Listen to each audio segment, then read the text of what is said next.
Broadcast coverage of Golden Tigers athletics is brought to you by the following. The U.S. Coast Guard, always ready. Booster Digital Displays, dedicated to providing high-quality, affordable LED displays with exceptional service. Alabama Power, for the service of Alabama. TNT Fireworks, celebrating more than 100 years of America's #1 best-selling brand of fireworks. Yellowwood, a better backyard awaits. Home Depot, how doers get more done. Utilities Board of Tuskegee, purpose, progress, people. Coca-Cola, enjoy the moment with a Coca-Cola. Tuskegee Federal Credit Union, serving the people of Tuskegee and the surrounding community since 1938. TLAT Media, step by step, TLAT Media makes your business grow. And by Advertising Solutions, from concept to conversion, we are your advertising solution.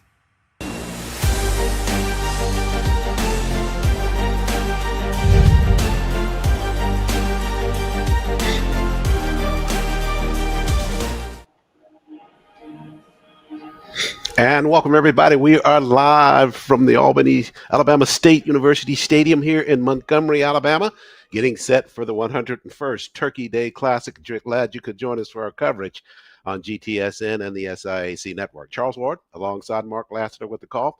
And last, this is the final one of the season. It's a big challenge for the Golden Tigers of Tuskegee as they meet their annual foe in the Hornets of Alabama State. Charles, in the spirit of gratitude, giving thanks for this Tuskegee football season, giving thanks for friends, family, and football, which is the tradition, especially in the South.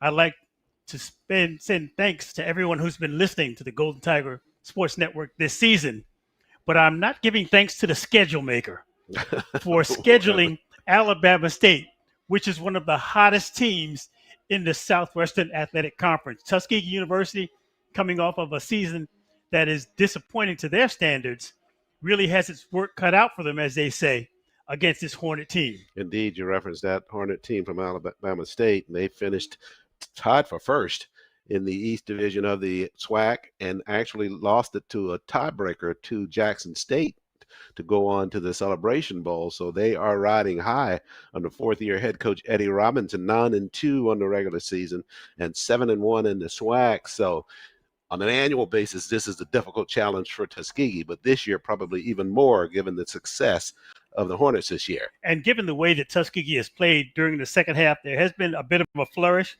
with the changes at quarterback for Tuskegee, which we'll get into.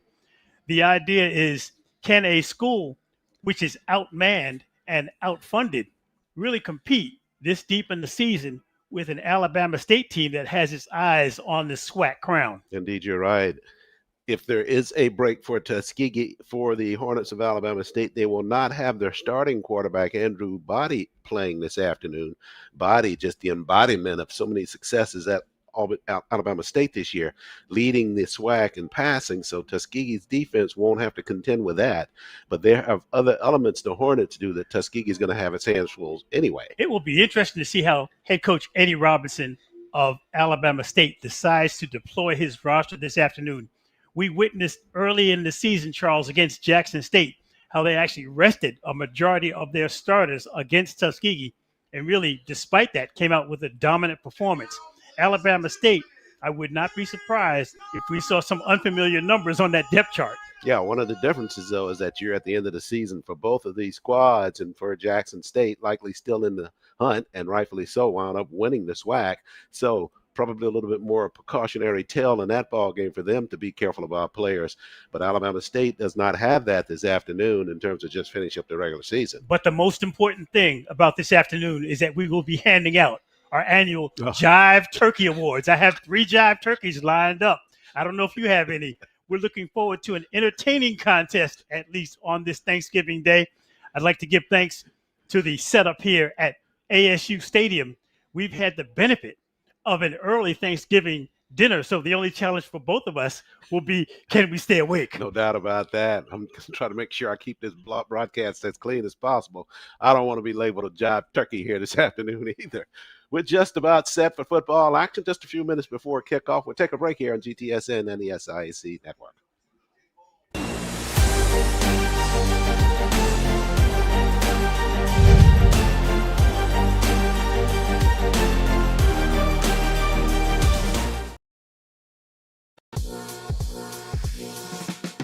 C-SPY is a prestigious scholarship, a world-class leadership training program, and a ticket to a rewarding career as an officer in the United States Coast Guard. C-SPY is an opportunity for students attending minority-serving institutions that goes beyond paying for 2 years of tuition and other college expenses. Once accepted, you'll be a member of the Coast Guard, earning a full-time salary, plus medical benefits and a housing allowance. While continuing your full-time studies, you'll get to learn about life in the Coast Guard firsthand. You'll quickly find that the Coast Guard is unique from the other military branches. It's a different kind of service, with crews of like-minded people who perform life-saving missions every day and protect our environment and communities. If you're ready to step up as a leader and help us make the world a better place, then visit gocoastguard.com/CSPI to learn more or talk to a recruiter.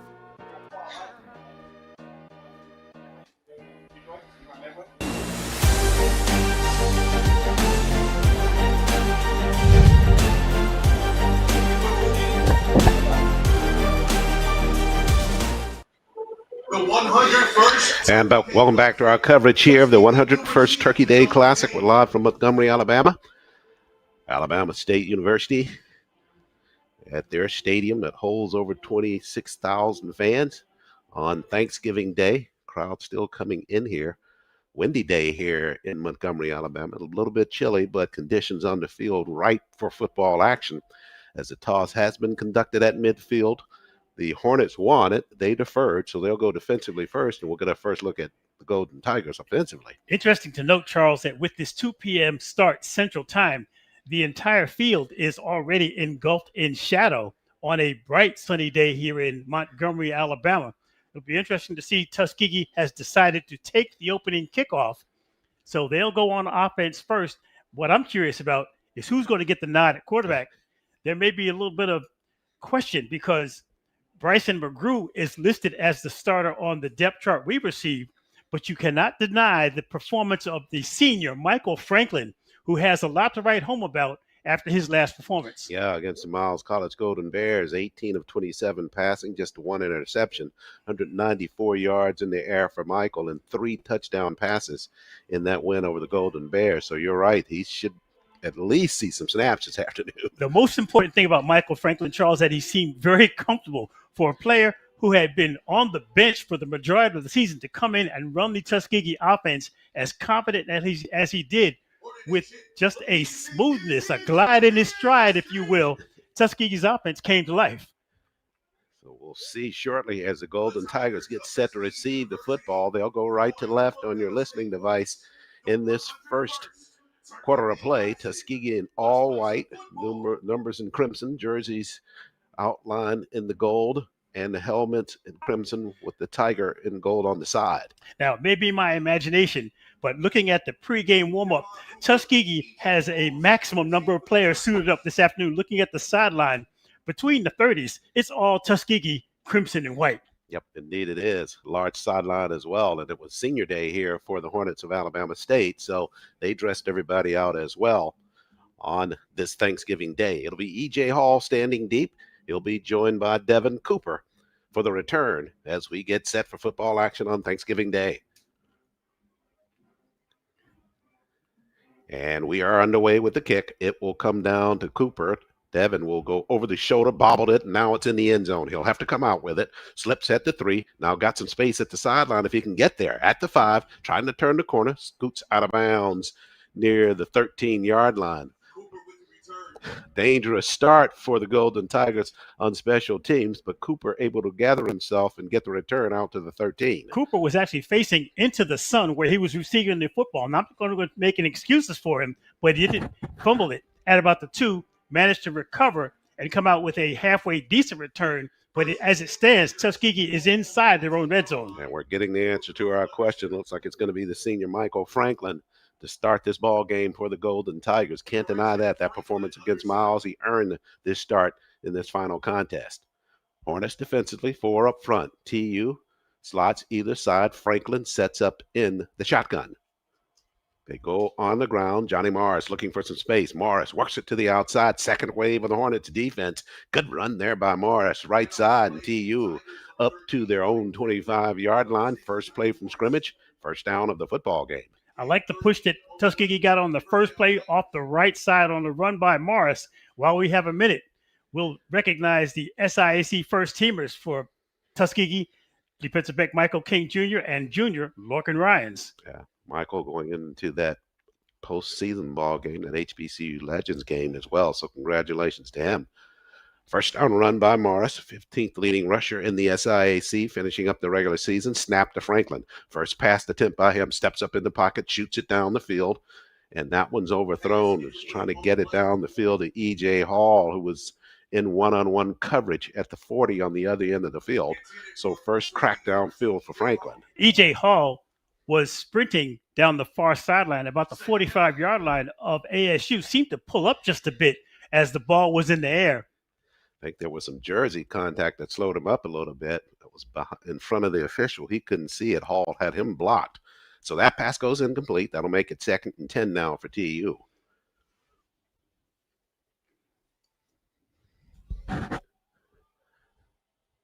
Good to see LeBron Merriweather back in there at center for the Golden Tigers. High snap by him. Franklin fires out in the flats.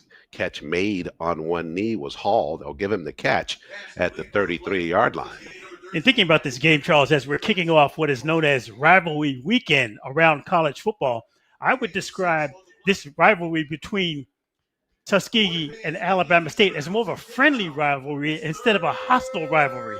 What do you think? Oh, well, you got a whole lot of history behind these two teams. 101st Tucky Day Classic, they played starting back in 1902 was the first time they played. So a lot of wins going Tuskegee's way. They lead that series.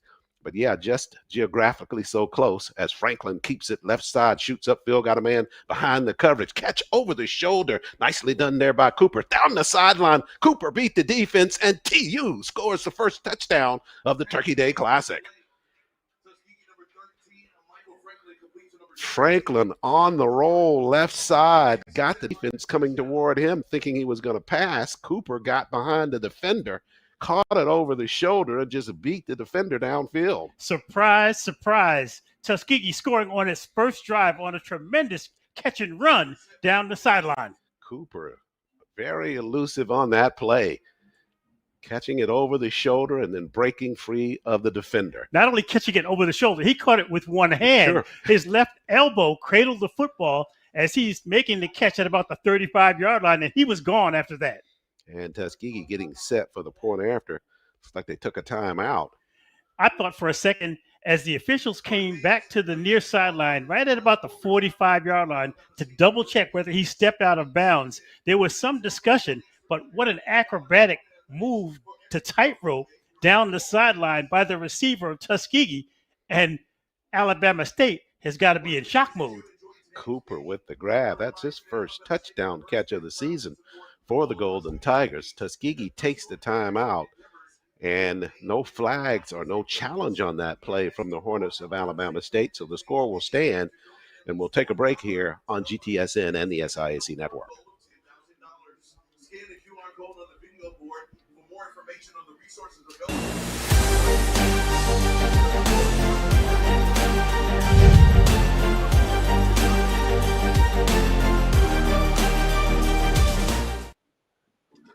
Tuskegee Nation.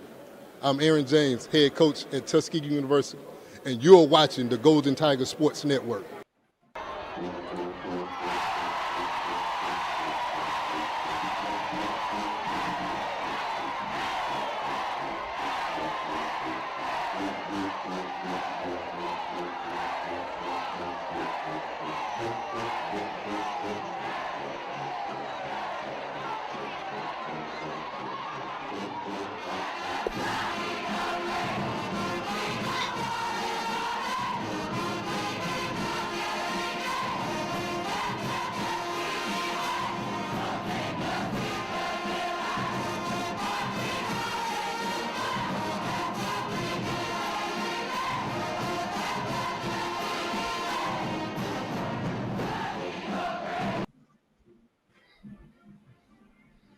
And we're back live here at the ASU Stadium.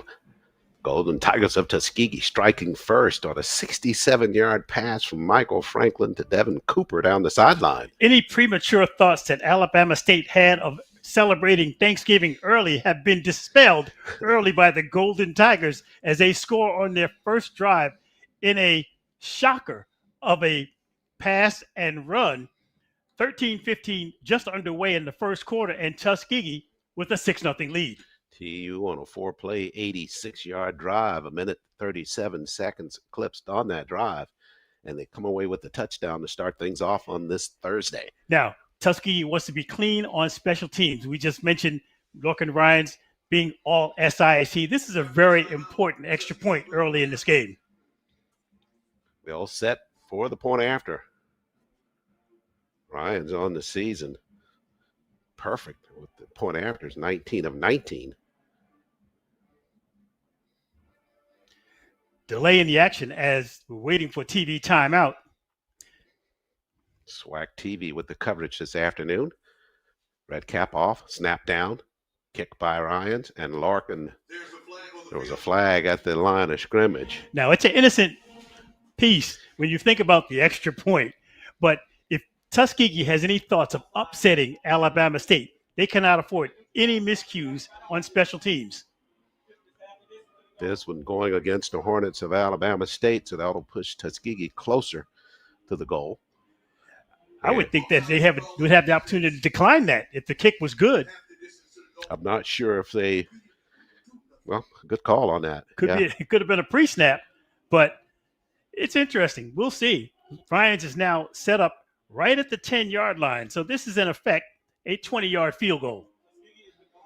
It's some kind of indication by the back judges that the attempt was not good by Ryans, but I don't know if they did that to wave it off for the flag or not. But at any rate, they push it half the distance. Ryan set for the point after the Tuskegee touchdown. Larkin with the kick, and Larkin. Once again, a little bit of confusion as both teams are going to the sideline. I didn't see a good signal neither did by I. the officials. Both of them at the back of the goal, one on either side, just kind of walked into the playing field waving their hands, but nobody indicated that it was good.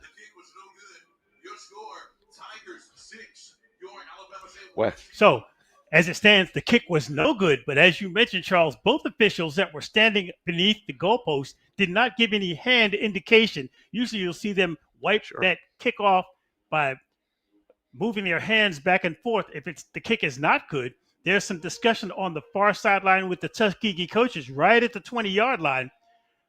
Looks like Aaron James is not happy with how the officials have been calling this one. I'm just surprised that on the first attempt, if it was good, why would Tuskegee decline the penalty? Certainly missed on that second attempt as told by the officials. So it's a 6-0 lead for the Golden Tigers, but it's to your point. If he did truly miss it, Lassiter, it's to your point about what has to be clean for Tuskegee was what they did on special teams, but not that time around. So Ryans will kick it now. So much for that 19 for 19. Ryans, who had been clean all season, misses a key extra point. So now Tuskegee set to go on defense. Larkin with this kick's a line drive kick over the head of the return men. So the Hornets of Alabama State will come out from their own 25-yard line. Now it appears innocent, but 1 point against a team like Alabama State can be a valuable point later in this ball game. Absolutely. These teams have battled since 1924, and a lot of those ball games have been decided by minimal points.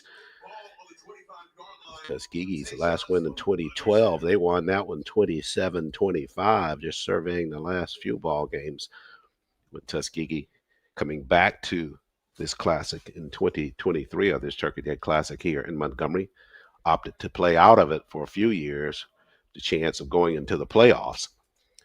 Golden Tigers on defense now. The Hornets coming on offense now. They'll run a trap right side and got space on the first play from the line of scrimmage. Running down the sideline, it's Hostclaw. Hostclaw down near the 7-yard line for the Hornets of Alabama State just that quickly. That space was very understated because once the running back got the handoff, he was clear sailing down the near hash mark.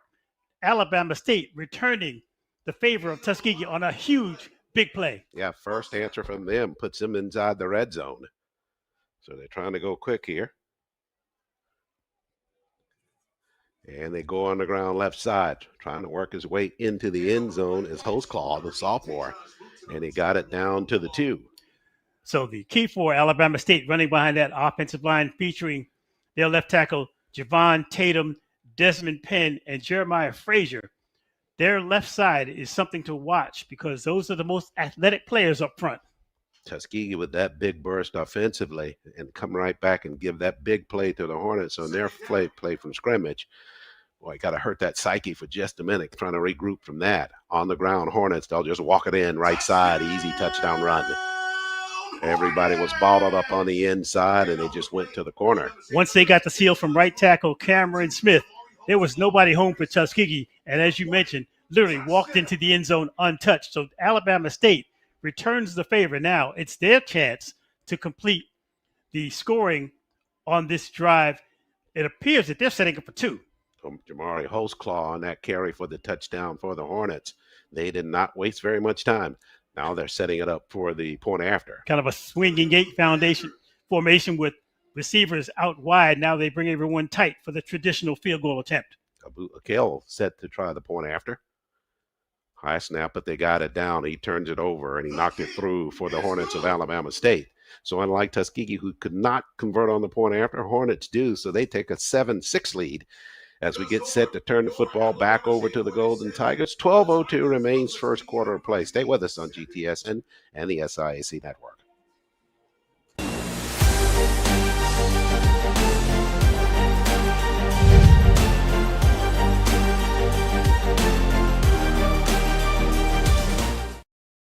Hey, are you fixing the power? Yep, I'm gonna get the lights back on. Yeah, my power went out and I have to start level 14 all over again in our game. Yeah, why didn't mine go out? Well, we have this technology that can stop an outage in its tracks. Why? So less people will be affected during the outage. Why? So you can make the level 15? Come on, Brian. Let's go to your house and keep playing. Good luck, guys.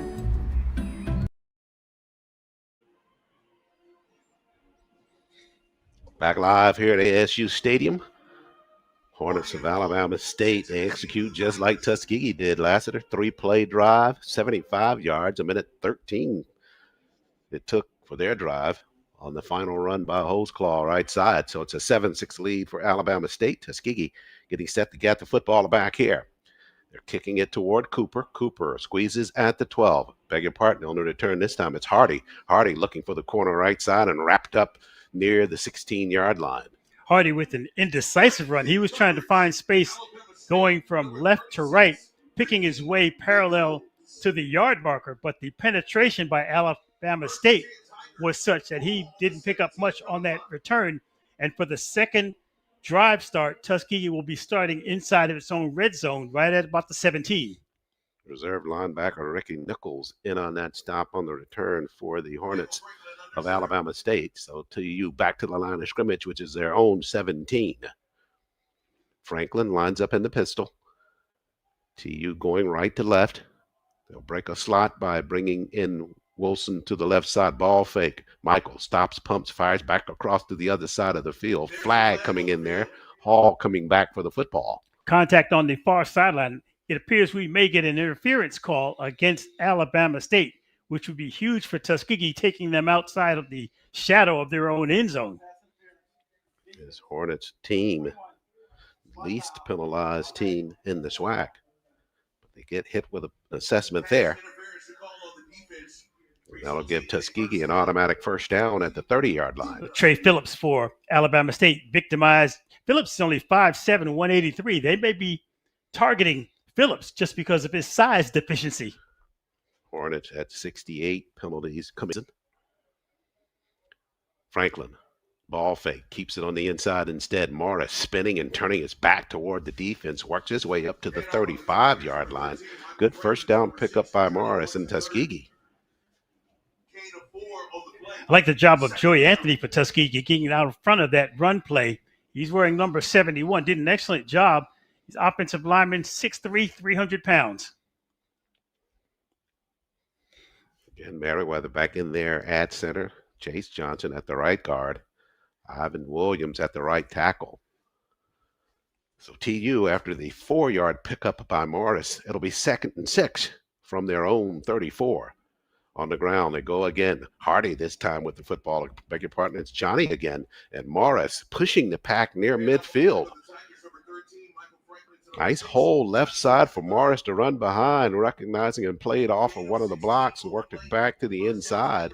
And TU picks up another first. This time they'll land at midfield with the football. Morris planted that left leg, as you mentioned, cut back towards the center of the field, picks up a huge first down for Tuskegee, who's been very productive on offense so far against his Alabama State defense. 10:39 left first quarter. Alabama State with a 7-6 lead, answering Tuskegee's early touchdown.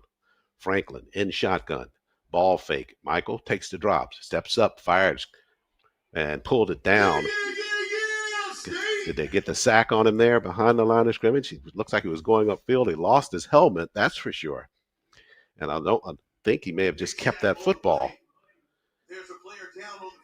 Franklin has to go to the sideline. There's an Alabama State player prone at the 45-yard line. One thought about this game, Charles, even though Alabama State responded to Tuskegee's early score, you get a sense that it would be understandable that if Alabama State came into this game a little bit sluggish, because they played the tougher schedule out of the Southwestern Athletic Conference. Tuskegee, you look at them record-wise, there's nothing there that would really scare you if you're Alabama State. So I'm not saying they're taking Tuskegee for granted, but they don't seem to be as crisp early, especially on defense. Miles Richardson, the injured Hornet, that makes his way back to their sideline.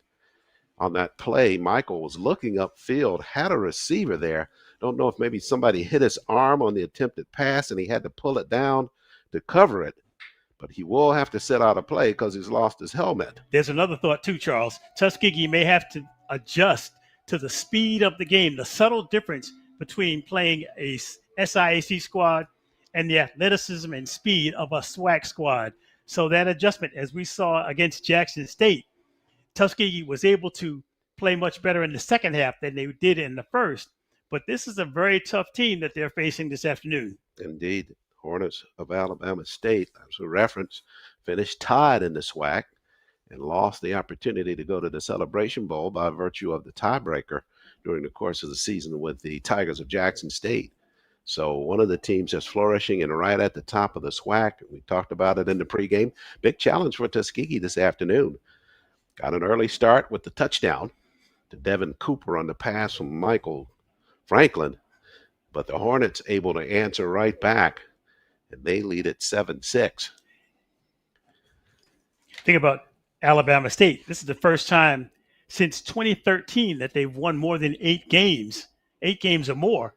And so Coach Eddie Robinson, returning to his alma mater, has got to be very happy with the progress, the recent success of his squad. 101st Turkey Day Classic from Montgomery. Teams have played 104 times leading up to this. Before they started the Turkey Day Classic in 1924, considered the first legitimate black college football classic. After the timeout, Tuskegee back on the field after the timeout. They come from the sideline in formation. They're lined up at the line of scrimmage. Franklin behind center. Well, Franklin had to sit out this one play last with the helmet, so we got somebody. McGrew. Yeah, I got McGrew in there now. It'll be 2nd down and 3, a loss of 3 on the play. TU at its own 46. Have to get it down on the ground. Morris, second wave of the defense again. Johnny really just attacking that defense and got it past midfield down near the 47-yard line. I like the push that Tuskegee is able to generate off the right side of the offensive line. They seem to have found a weak spot going right against Alabama State. Franklin back out there on the football. He'll come out with Tuskegee facing a 3rd down. Anytime you see offensive linemen 3 and 4 yards upfield on the run game, you know they're getting a nice push. That's a real good sign. 3rd down play, shotgun set for Franklin. Receivers to his right. That's the tight side of the field. Now they break that by bringing Cooper in motion left side. Franklin in the pocket, fires upfield. Hall coming back for it. Will they give him the catch? Yeah, they will. EJ behind the sticks for another Tuskegee 1st down. Very well done on the pass and catch. Michael Franklin under pressure got hit, flipped end over end after he released the football, but had enough courage to stand in and make an accurate throw downfield. Yeah, good pocket awareness by Franklin on that pass up the field. So TU picks up the 1st down there at the 36-yard line of the Hornets. Moritz directed to the right of Franklin in the shotgun.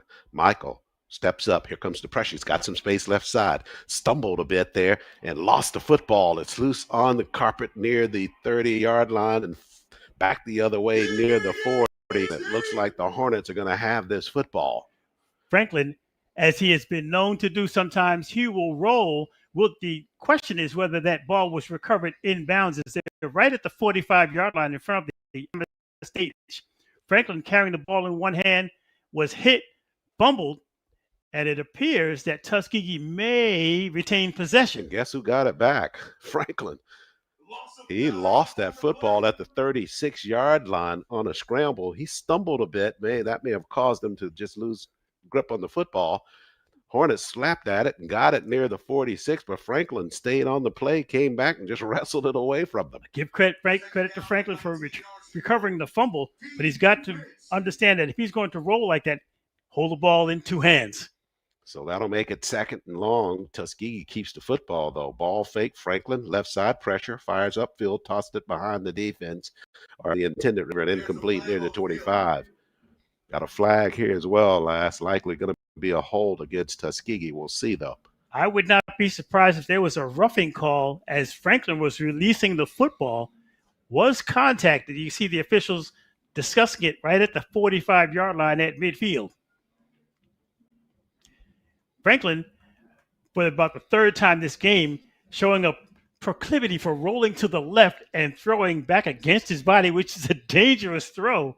It's really made with all arm. Your feet are not under you in balance, but he has the arm strength and talent to make accurate throws from a very awkward angle.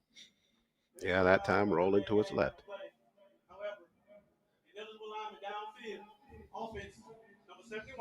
Okay, so Tuskegee will be penalized for illegal linemen downfield on the pass play. Sometimes you have to hold your water. If your quarterback is rolling, as Franklin has been known to do, have patience, not get upfield too early. So Tuskegee, the 2nd and long call coming up.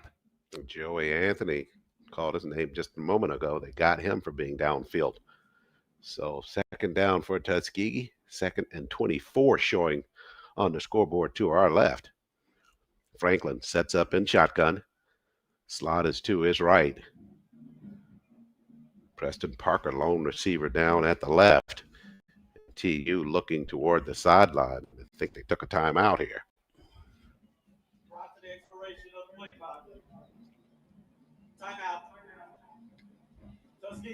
TU took the timeout.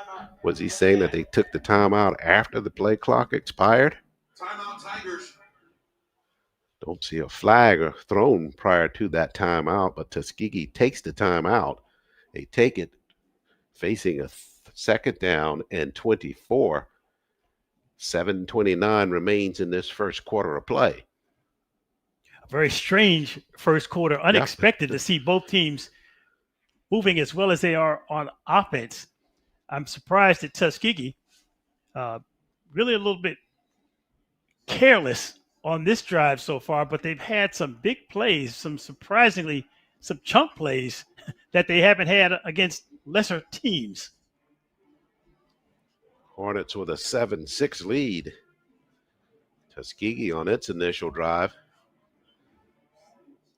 87-yard drive, 1:37 on the clock, finished with the touchdown pass on a 67-yard effort from Franklin to Devin Cooper. But the Hornets, on a short 3-play drive, they answered right away. 1:13 on their drive to score their touchdown and got the point after to take the 7-6 lead.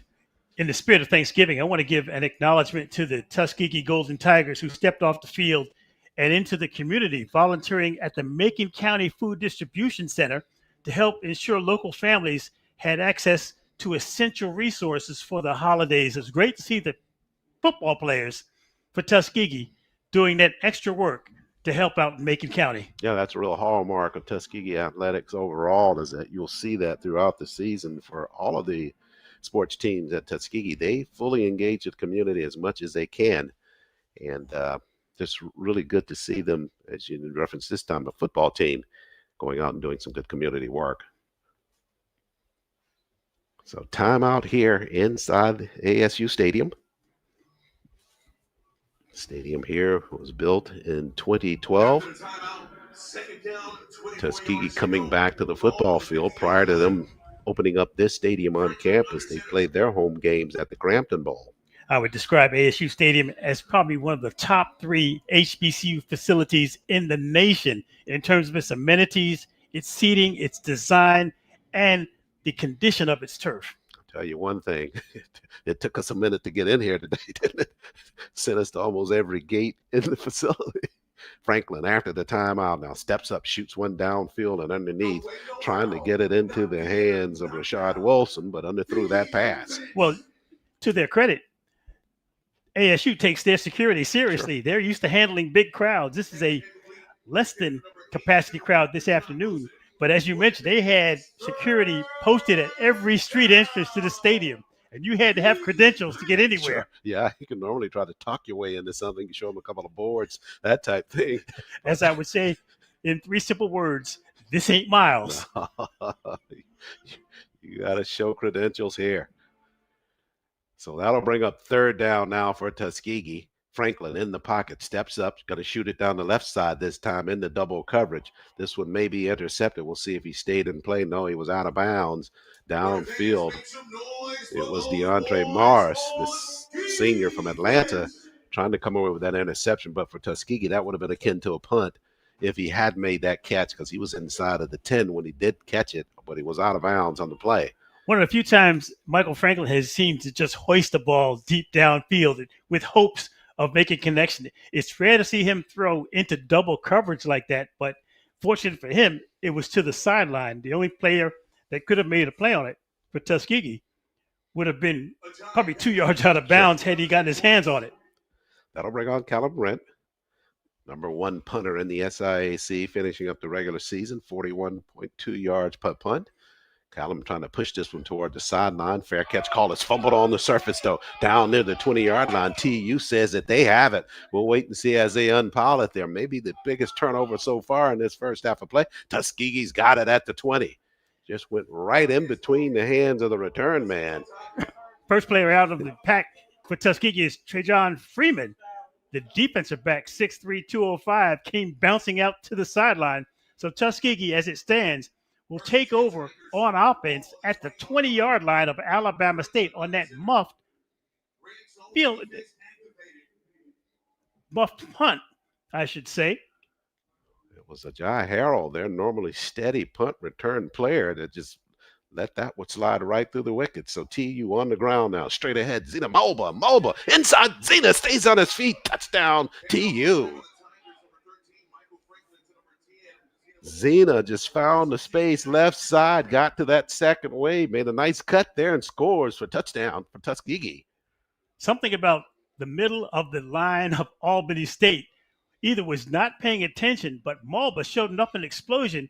Once he took the handoff, There was no one within 5 yards of him, and he just exploded the final 5 yards into the end zone. Mulba with his first touchdown run of the season for Tuskegee. Out for the first half of the year. Good run there. Movement at the line of scrimmage. Larkin goes through with the kick, but they'll stop this one again. Alabama State jumped early. There was movement on the right side. I'm going to keep an eye on the two officials under the goalposts, under the uprights this time, to see if they give a clear and present signal on this next kick.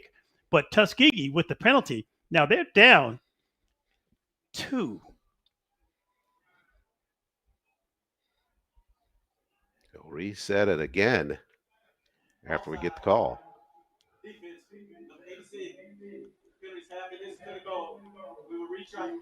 This would be an interesting spot to see Tuskegee attempt a 2-point conversion.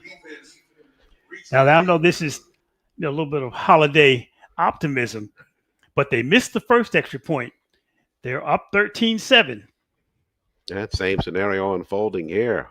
Hornets jumped, so they'll move them half the distance to try on a second attempt. I'll watch the football. You watch the officials under the uprights. Snap, clean. Ryan's the kick. Larkin. This is the signal, and it's all hands up.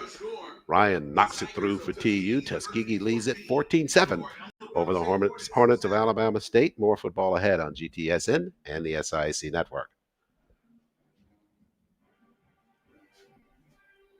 Okay, Hornet fans, we got a real simple.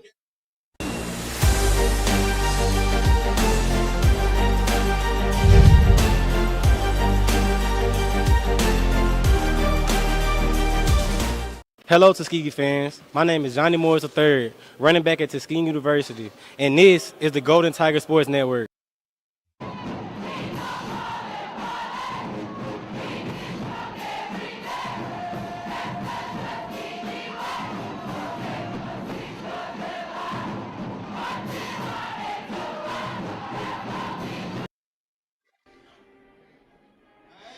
Back live here at ASU Stadium, Tuskegee with the point after and the touchdown. They lead at 13-7, not 14, as Ryan with the kick there. That'll come down at the 2-yard line. Angling left side and bumped right there at the 20-yard line. Nice open field tackle there by Tamarcus Grayson, the junior, to make that tackle, and the Hornets will start from the 20. Yes, Mark, as we were going to that break, we were kind of looking at the scoreboard, which had 14, and it still does to our left, but we know on that first touchdown from Tuskegee, they missed on the point after. Someone needs to send a memo to the scoreboard operator or update us on what the real story was on that first extra point. Well, now I'm looking at the live stats, and the live stats are showing a 14-7 lead for Tuskegee. We'll see if we can get some clarity on that. Right now, that's where it stands as the Hornets go back to the line of scrimmage. Flag coming in at the back of that play. We'll see if that's a hold against Alabama State. So my suspicions have been confirmed, because I thought there was a lot of confusion on that first extra point attempt by Tuskegee. There was a discussion afterwards, because on the first kick, which was good, supposedly Tuskegee accepted the penalty, and I couldn't understand why you would accept the penalty if the kick was good. Yeah, your logic and reasoning is correct. The scoreboard here at ASU Stadium shows 14-7 Tuskegee. And that was an assessment against the Hornets, so that'll push them back to their own 10-yard line. Rolling it right side, now pitching it out near the flats at the 18-yard line. Catch is made there. Nice roll by Smoot, the quarterback. Jones on the end of that reception for the Hornets to catch it at the, put it down near the 13-yard line. Deshaun Smoot, I beg your pardon, 17. Starter for Alabama State, is a freshman, 6'1", 180 out of Springfield, Ohio. So he's getting a big start against the rival Tuskegee team. Jalen Jones with his first catch of the ball game only needs 22 yards to become the 5th ASU player to have 1,000 yards of receiving yards of the season. On the ground, Smoot fakes it now. He'll have the football, rolls right side, got a man behind the coverage, hustling to catch up there, but too late. Catch made downfield near the 42-yard line. as Varian Terry for Tuskegee got beat on that play, was hustling to get downfield, but a good pass from Smoot. The pass by Smoot. He's rolling to his right and throws off rhythm while his right foot is not planted. He actually takes a bit of a leap, makes an incredible throw to the sideline for the completion. Hornets got to go on the ground now. They go right side. Not a lot there. Maybe a yard pickup on that play. Carried that time by Marcus Harris II, the senior from Jackson, Mississippi. Harris, 20th in the SWAC and rushing during the course of the regular season. Like Tuskegee, Alabama State gets their plays from the sideline in formation at the line of scrimmage. 2 running backs. Redshirt freshman Tashawn Smoot, that quarterback. Sends a man in motion to the right. They go left to right. On the ground, he'll keep it. Works it up the field. Challenges near the 21-yard line. Goes under the attempted tackle of him there. He'll be down at the 21. A little bit of window dressing for Alabama State. Sent one of the running backs in motion to the right. Quarterback takes the snap, goes left, picks up a big first down. Alabama State 1 yard outside the red zone. 4:34 remains first quarter. Tuskegee with a 14-7 lead over the Hornets of Alabama State, but the Hornets are threatening just outside the red zone. Smoot, fake, fires, man wide open at the 5, wrapped up there just before he got into the end zone. Touchdown tackle there, saved by Denard Johnson for Tuskegee, but that may be only a momentary stop there as the Hornets are down at the 1 with a fresh set of downs. Smoot did an excellent job of holding the line of scrimmage with the ball fake before he made the pass to Harden. Pass in the end zone, over the shoulder catch, and the Hornets score the touchdown.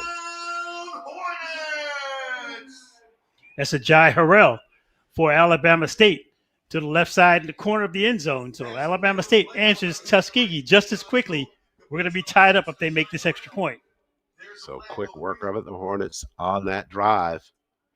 Finishing it with the pass to Harrell. Harrell, 5 touchdown catches on the season for Alabama State. And they'll get set.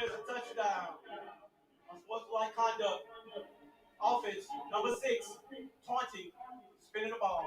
That 50-yard penalty will be enforced on the ensuing kickoff. So there was an unsportsmanlike conduct penalty after the touchdown. That'll be enforced on the kickoff. Harrell celebrating a little bit there after his grab in the end zone. Abu Akil with the point after attempt, and he knocks it through, and he ties this football game at 14 each. 3:55 remains in the first quarter. Mostly offense here in this first quarter of play last. Not a lot of stoppages on defense. What's interesting about this game, Charles, that Tuskegee, which has played from behind a lot this season, is playing from ahead, but every time they score, it appears that Alabama State has an answer. So we're tied at 14. Tuskegee getting set to go back on offense. Talking about this ASU stadium here at Alabama State, opened in 2012. And guess the first game that they played in that open, when they first opened the stadium? I got nothing. You got something. You're here. Clue. Opening game was Turkey Day Classic. 89th version of that. They kicked off the stadium with that one against Tuskegee. So you referenced the history between these teams goes back a long way. And you don't think that was surprising to me. I was just kind of looking over some of the facts about Alabama State and them being a member of the SWAC, and then Tuskegee just up the road being a member of the SIAC. The numbers in terms of student populations really aren't that wide apart. About 3,500 at Alabama State, just about 2,500 at Tuskegee. The kick will come down, and it'll be caught there by Jones. EJ at the 20, dances by one defender, but he cut the legs from under EJ, and EJ tumbles at the 32-yard line. Alabama State number 36, Ricky Nichols. So Tuskegee with a chance to answer again here. Surprising number of points in this first half so far. 3:50 remaining in this first quarter of play of the first half. You talk about the differences between the two schools, Charles. I would say that the major difference would be just the physical plant and the acreage that Alabama State has been able to develop with state support. This stadium is a prime example of what they've been able to do over the last decade to really put this athletic program, the football program, on the map. Yeah, one of the things about it is just location as well. We'll pick that up after this first down play here for the Golden Tigers. Franklin in shotgun, high snap, but he handles, gets it on the ground to Zena. Mulba straight ahead, past the 35, still on his feet. The pack just like a little bunch of ants there, moving up near the 45-yard line after some initial contact, 5 yards off the line of scrimmage. Running right behind his center, LeBron Merriweather, who was leading the play up the middle. Got it up. They'll mark it at the 42-yard line. That's a first down for Tuskegee. Tuskegee's had no problem navigating the interior of the Alabama State defense, which is surprising. 3:17 left first quarter. Tied at 14. Franklin in shotgun. Paper bag blowing there to the left of the line of scrimmage. Somebody catching up with that to pull it down. It was kind of distracting Preston Parker in his set at the wide out for Tuskegee. Wind is blowing a bit here in Montgomery this afternoon. A nice crowd on hand here on Thanksgiving Day. Franklin, quick snap, ball fake, in the pocket, tucks, runs, saw the gap there. Michael's got some room left side, trying to get it to midfield, slides past one defender down near the 49.5. How about 8 on that? When Michael Franklin decides to run, he really opens up his stride almost like a track athlete because he can gobble up about 2 to 3 yards just with one stride. Very decisive that last time. No one open downfield, not hesitant to run and pick up the yardage, bring up the second and short. Franklin, a senior at 6'2", as you indicate, got a wide gate. That'll make a second short after that carry. It's 2:13 left here, first quarter of play. TU with a man in motion. Now sliding back the other way is Wilson. On the ground they go. Mulba, second wave of the defense again. Zena wrapping up that football. Zena inside the 40, down at the 36-yard line. That's another first down for Tuskegee. Another key block thrown by Joey Anthony up front for Tuskegee, able to clear out that left side for the running back to cut in behind, pick up another huge first down on the ground. Boy, Tuskegee, this trip to Montgomery looking very good in this first quarter of play. So Joey Anthony's lined up right now at left tackle for Tuskegee. 1st and 10. Franklin, ball fake in the pocket, shoots it out in the flats, comeback route there, and the pass is incomplete. It down there just in front of that Hornet sideline into the hands of Preston Parker, but underthrown. I like the variety that Tuskegee's displaying so far, mixing the run and pass play.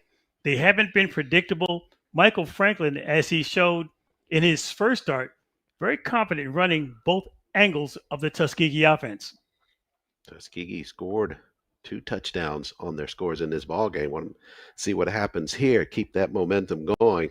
Not inside the red zone yet. Franklin raising, fires out in the flats. Good catch and come back there. Down the sideline is Rashad Wilson with the grab, and that's close enough. I think he got the first down. The other thing about Franklin, he's an excellent ball handler. He's able to make the ball fakes to his running backs in rhythm without losing momentum. That time he made the ball fake, sprinted to his right, made an accurate throw to the sideline. Coming up on that red zone now, just outside of it at the 24-yard line. Fresh set of downs for TU after the pass from Franklin to Wilson down the side. So Rashad with his first catch of the ball game. They bring him in motion left side. TU on the ground. Zena runs into a wall there in the Hornets, and they string him toward the sideline this time. Sometimes the skill sets of quarterbacks are not the obvious. I think Michael Franklin, even though he has a very accurate arm, his primary strength is his footwork.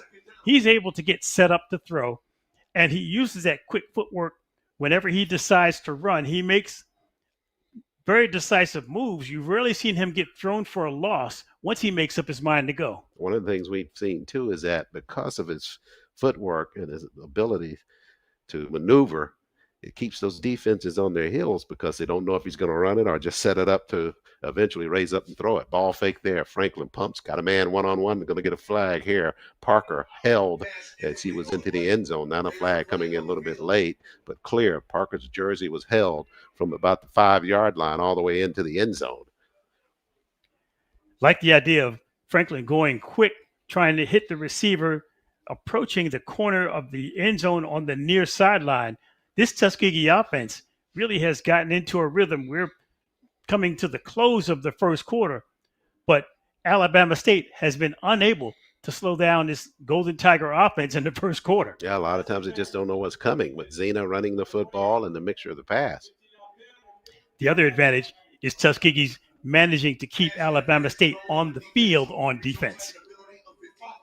So that'll put that football inside of the 10 last down near the 9-yard line about where that contact took place, but it's a 15-yard assessment, not the spot foul. So Tuskegee will have a first and goal to go from the 9.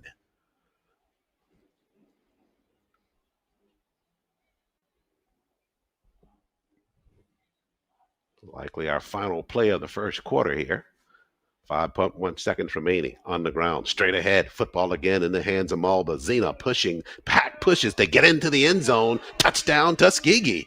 Boy, contact there near about the 5, and Tuskegee just roughed them up and pushed that football into the end zone. So let me get this straight. This is Tuskegee of the SIAC pushing around the defensive front of Alabama State from the SWAC.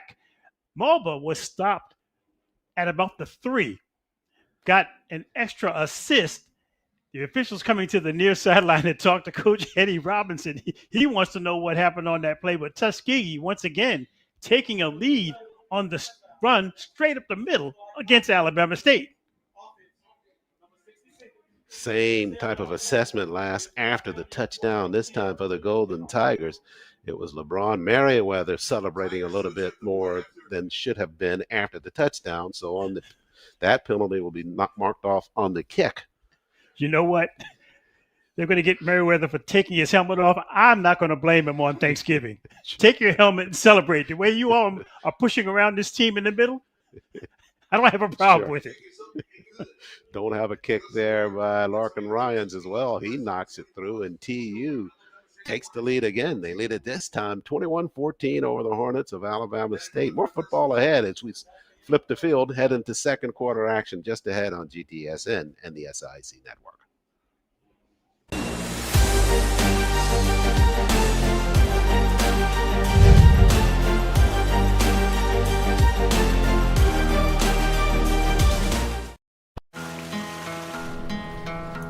Listen up. That's the world, and it's begging to be explored. Hear it? It's talking to that part of you that doesn't buy what everyone's selling. The part that understands you get you better than anyone. And that you deserve the freedom to create your own flight plan. This is your office in the sky. It's where you chase the horizon, create connections, and turn every destination into a chance for exploration. Not only of where you are, but who you are. And this sound, it's the sound of you saying, Ladies and gentlemen, this is your captain speaking. Are you ready to soar? The Lift Academy. Explorers wanted.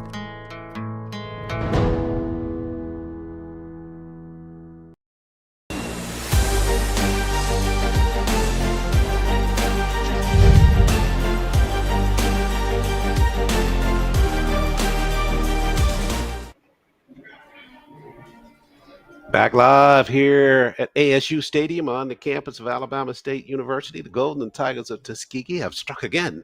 They lead it 21-14 over the Hornets of Alabama State. Charles, I think the Golden Tiger faithful that have traveled here to Montgomery are as shocked as anyone in this stadium. And as I look at the first quarter stats, the number of plays run in that first quarter, Alabama State ran 9 plays for 165. Tuskegee doubled them up. They ran 20 plays on offense, and there you have your key to this game. Tuskegee's offense has just dominated, and I'll go back to LeBron Merriweather. Young fella, if you want to take your helmet off, I have no problem with it. Just keep your pants on. But you can celebrate all you want if you're blocking like that up the middle. Well, it's television here today. I didn't see that part about the pants, but for the Golden Tigers on the ground, Zena Moba with a big spark for the offense. 5 carries, 55 yards for him. He scored twice in that first quarter of play. Franklin, 4 of 8 passing for 97 yards. That big strike to Devin Cooper down the sideline, 67 yards for the first touchdown of the football game. So here's what's interesting about this game, Charles. The momentum that Tuskegee has built in this first half, the question is, can they sustain it? Now, one of the things that we've seen from time to time, the difference in talent level between the SIAC and the SWAC is not necessarily in the first line, your first 11. It's as you get deeper into your roster. Do you have the quality depth to hang? So what has been a very productive first quarter for Tuskegee, it's not this quarter. We'll have to see how they run in the third quarter, late in the third quarter into the fourth. But so far, I can't be more impressed with how this Tuskegee offense has managed to do what it's wanted to do against the probably one of the top 2 teams in the SWAC. Yeah, well, now they just got to figure out something defensively to stop the Hornets. As you referenced later in the ball game, it's a lot better, even if you do have some fatigue later on, to be out front versus trying to catch up. As Ryan kicks this one on the ground, a squib kick, short kick there. The Hornets are going to slide on it near the 45-yard line, and that's where they'll start their offense from there. Now, the problem with that is Short that squib field. kick was picked up by one of the upmen. It didn't get through that first line, and Alabama State takes over inside of Tuskegee territory. Dylan Blakely, the freshman from South Fulton, Georgia, able to slide on that one, as you referenced, way upfield. They're going to start this drive from the Tuskegee 45-yard line on that short kick by Ryans. Boy, especially when you're having problems at this point in the game stopping that offense so far for the Hornets. Well, you know the next thing about a game like this is field position. Pistol. Ball fake, they'll keep it on the ground. They slide it back to the inside. Holtzclaw on that carry, and Holtzclaw got it to the 42-yard line. First player there for Tuskegee was Caleb Harrell. Defensive lineman did an excellent job of closing from that end position into the Alabama State backfield. TU with 4 up front defensively. 3 backers. Hornet on the ground. Keeper this time Smooth, running toward the sideline. Got the corner there. He'll tiptoes the sideline. Finally steps out of bounds near the 23-yard line. First player for Tuskegee was Devin Smith, who was in the backfield 5 yards deep and had a shot at the quarterback. Smoot steps out of the tackle and steps all the way down the far sideline for a huge first down for Alabama State. Yeah, the ball fake really set that up, sold it well coming to the left, and found the space right side. So they are just outside the red zone now with a fresh set of downs from the 23 of Tuskegee. High snap. They're going to do a direct snap on this on a Wildcat. They'll work it the right side, hopping over one defender, hopped out right out of bounds, though, on the run. Alabama State returning the favor, getting a seal on the right side of the Tuskegee front. There was no one home. There was only one player left at the corner. The safety for Tuskegee came up, forced to be the runner for Alabama State to go airborne, landed out of bounds, but there was no one between him and the end zone. Harris on that carry as he hopped over the defender.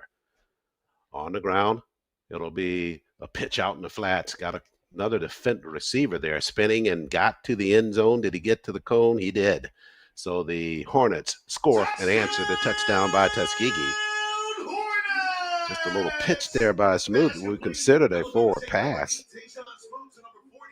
Got the pass out there, and the catch was made in the flats. Smoot showing his athleticism on the roll, making the delivery to the running back in the far corner of the end zone, and Alabama State answers just as quickly as we could get that description of the Tuskegee touchdown out. Creech was on the receiving end of that pass from Smooth, but Smooth rolling to his right, looked like he was going to run it, and he didn't throw it overhand. He kind of flipped it underneath and got it to Creech, and Creech was able to hop over one tackler and build his way in there for the touchdown.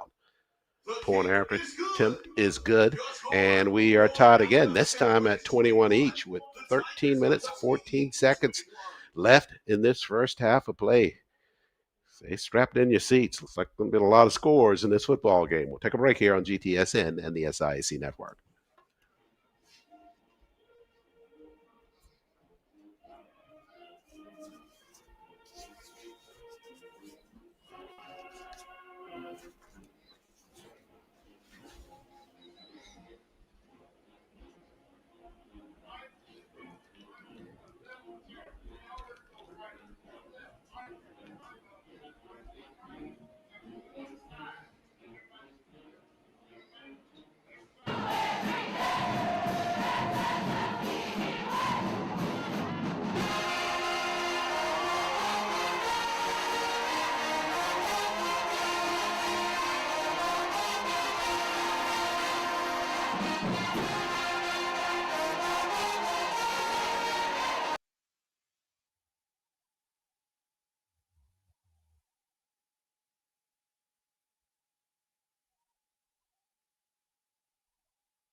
Back live here at ASU Stadium on the campus of Alabama State University. 101st Turkey Day Classic between the Golden Tigers of Tuskegee and the Hornets of Alabama State University. This game is like that line out of The Godfather. Every time I think I have a lead, Alabama State keeps answering back. And Alabama State, which has been surprised by Tuskegee probably as much as anyone in the stadium, has maintained enough poise to answer every Tuskegee touchdown with one of their own. So with 13-14 just underway in the second quarter, a high-scoring ball game here at the 101st Turkey Day Classic. 4 plays, 45 yards. Benefit of the short field that Tuskegee gave them on the kickoff. Took 1 minute 42 seconds for the Hornets to tie the football game at 21 each. So Tuskegee, we'll see if they can answer that touchdown by Alabama State. A bit of a puzzlement on the strategy to try to kick that line drive on the Tuskegee kickoff that did not get past the first wave, giving Hornets, gifting them field position where they had a short field to operate with, starting their drive inside of Tuskegee territory. Yeah, you called it right. It looked like the attempt was trying to get it past that front line and get it on the ground to try to slow the return men, but it didn't make it past that wave. One of the up men got it near the 45. And Dylan Larkin Ryan's up to this point, after the scores by Tuskegee, all of his kicks have been in the end zone, except for that one prior, the last one before that kick. So it may have been a bit of a mistake there to get them that short field. TU now will try to go back and answer on offense. Hardy with the football, trying to get to a wall left side. Looks for a blocker there. He's bottled up near the 5-yard line. Couldn't turn the corner, and nothing but black jerseys there as they push him back inside the 5. Here's the problem for Tuskegee. On plays like that, where you're trying to out-athlete someone to the far sideline, you can't underestimate the talent and the speed that's on this Alabama State squad. So Tuskegee will set up shop inside of the 7-yard. Look like they're marking it at the 6. So this is a very precarious spot for Tuskegee's next drive start. Ball security, put that at priority number 1. You can't afford a turnover here. Franklin back to go to work for Tuskegee at quarterback. TU starting this drive at their 6 is where they'll place it. On the ground, straight ahead on a carry, left side, just trying to get a little bit of breathing space. And pack it there. Check out the runner on the carry that time for Tuskegee. Looks like Ronaldo Spivey on the carry there for TU. I would expect Tuskegee to go very conservative here from this spot on the field. Expect another running play. I would be surprised if Franklin puts the ball in the air. If he does, I expect some type of West Coast very short passing game. Yeah. 2nd down and 7 after the run by Spivey. It's got to be mindful you don't need to get it in chunks. You just need to keep getting them. Wilson in motion, right side, ball fake. Franklin fires upfield. Good throw there from Franklin. Just a dart thrown there to Wilson at the the 30-yard line is where they'll put him, and that's enough for a first down. Now, here's where I have to give credit to Franklin just on his sheer recognition, allowing the receiver to clear across the middle, and then, as you mentioned, a frozen rope to the 30-yard line for the first down. Nicely done there. TU with a fresh set of downs now. We're at 11:54 left first half, tied at 21 each. High snap, Franklin handle, ball fakes, fires it out in the flats. This one's low and incomplete. Trying to get it onto the shoulder of Wilson at the 35, threw it a little bit behind him. Franklin might have made his move too soon because he had a receiver streaking down the left side, something to book later. He had the short man that he was trying to go to, but Johnny Morris, who was lined up wide right, I should say Garmin, who was lined up wide, was streaking open at about the 40-yard line. Incomplete pass makes it 2nd and 10. Football remains at the 30-yard line. Spivey joins Franklin. Franklin in the shotgun. Spivey to his right. Wilson in motion, right side. High snap, they get it down. Franklin in the pocket, steps up, works it right side, trying to get a receiver free at the sideline, standing there with the catch. Wilson near the 49. That's another first down for TU. Franklin very patient while on the move, creating that open space right side for a throwing lane. Using his quick delivery to his advantage. Once Franklin breaks contain, he's surveying the field. He's improvising, able to get a quick release off and make it the completion. Up to the 47-yard line for Tuskegee. 1st and 10. TU going left to right. Spivey, or Franklin with a good ball fake to Spivey. He'll slide. May have gotten the yard. I'm not sure if it would be better served by handing that one off to Ronaldo versus keeping it. Franklin would have been a great jazz musician because he shows the ability to follow the sheet music, but every once in a while he can break contain. He can break what's written down and be very productive on improvised plays. Yeah, he was a very cool guy, too. So the jazz reference is spot on for him. Got a yard on the play. 2nd down and 9. This time they'll give it to Spivey. Spivey turns it upfield now, slices between two defenders, works his way to the 40-yard line. Ronaldo saw the spot and got there. TU with the first down. Give a gold star to Jaquil Malone, wide receiver. He's 6'5", throwing a block at the 40-yard line on the far sideline. After a lot of big plays, it's not the linemen that are throwing blocks downfield, it's those wide receivers. Gold star to Malone. They went back to that play the previous time. Michael kept it. This time he gave it to Spivey. And Spivey quickly found that space. And after the block, as you referenced, got it to the 40. Fresh set of downs for TU there. We're at 9:51 left in this first half. 21-21 your score. Franklin with the snap. Fires upfield, then threw it in traffic, and he threw the interception. They tie it up. They're now near the 17-yard line. Initial call is that it was a pick by the Hornets secondary. TU trying to tie it up, but just a misthrow there, trying to get it into the hands of Garmin from Franklin. That was just a miscommunication. Garmin was open, but he was not looking back for the football. Franklin delivered it early. The Alabama State defensive back made the break before the Tuskegee receiver takes advantage of the turnover. Boy, unfortunate there for Tuskegee. They had a couple of big first downs in that possession. Nice route by Garmin on the seam route, going up the far hash mark, just didn't turn around early enough. So the interception turns it over to Smoot and the Hornets offense. They all have it from their own 18-yard line.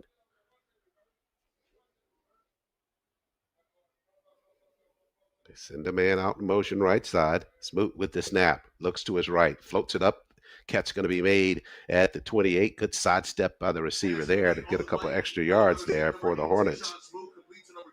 Got that over into the hands of Hostclaw, the running back, and Hostclaw got enough for the first down. So from the 30, they get another set of downs with 9:20 remaining first half. Smooth going to go quickly. They go on the ground, and looks like this is Harris with the carry left side. I'm glad you said they're going quickly. Alabama State gives me the sense they're going a little bit faster on this drive, getting plays in from the sideline quicker. They're trying to get Tuskegee exhausted on this next series. It was Jabari Kuykendall on that carry for the Hornets instead of Harris. He got 3. Smooth fires in the flats, Catch made by the receiver, spins past the marker at the 41-yard line. Smoot, like Franklin, got his feet set, looked to the far sideline, very decisive with his throw, with his back foot planted in rhythm on balance. An accurate throw, another first down, Alabama State. Jalen Jones with that grab. Jones already with 77 yards, so he has already surpassed what he needed in this ball game to join that 1,000 club of the season in terms of yardage. Fifth player at Alabama State to do that. The thing that fans that are paying attention to this game in the stadium have got to appreciate, they're watching two very gifted quarterbacks run these offenses in rhythm, accurate passing, really making some excellent reads downfield against decent. Smoot and Franklin are just using their ability to recognize coverages early and be very quick with their throws. While that was unfolding, there was an assessment on the play against the Hornets of Alabama State, and they got pushed back 5, so it was 1st and 15, and on the ground. They give it on the ground. Ligon, the junior from Prattville, Alabama, on a carry right side, got maybe a half yard, not much more. So that'll make it 2nd down and 14 for the Hornets. Tuskegee on a sustained drive gave it up on an interception, and the Hornets take it over. Now they face the 2nd and 14 from their own 38. Smooth ball fake in the pocket, got plenty of time, got a man separating from behind the defense. Catch is made there near the 20-yard line as Jones got behind the defense. He just had to wait for the football. Smooth saw the receiver open by about 5 yards, didn't rush the throw, and had enough touch on the pass to get it beyond the defensive alignment. 4 yards beyond the coverage, makes an accurate throw. Alabama State is knocking on the door of the end zone, the red zone once again. Jones, the number 1 receiver in the SWAC, with that catch there, puts them inside the red zone. They go quickly again. Ball fake on the inside. They give it this time. Spinning on the inside is Harris. Harris got it to the 14. So we're seeing the Hornets kind of change pace on their offense. Instead of delaying and looking to the sideline for the call, they're getting them early and going straight after they get it. 6:20 left in this first half. We're tied at 21. But inside the red zone, the Hornets of Alabama State. Brings man in motion left side, misdirection on the inside. Harris has his legs clipped from under him. Got it down near the 12-yard line for Alabama State. That'll bring it 3rd down here for the Hornets. Alabama State may be setting up a pass to the corner of the end zone. That time they took their wide receiver, brought him on a crossing route right to the middle of the end zone between the Bama and the State in the logo. I wouldn't be surprised to see Alabama State this time set up on that previous play, go to the corner. They scored on that route you're talking about early on in this football game. They'll stack things to the left as they bring the fullback that way.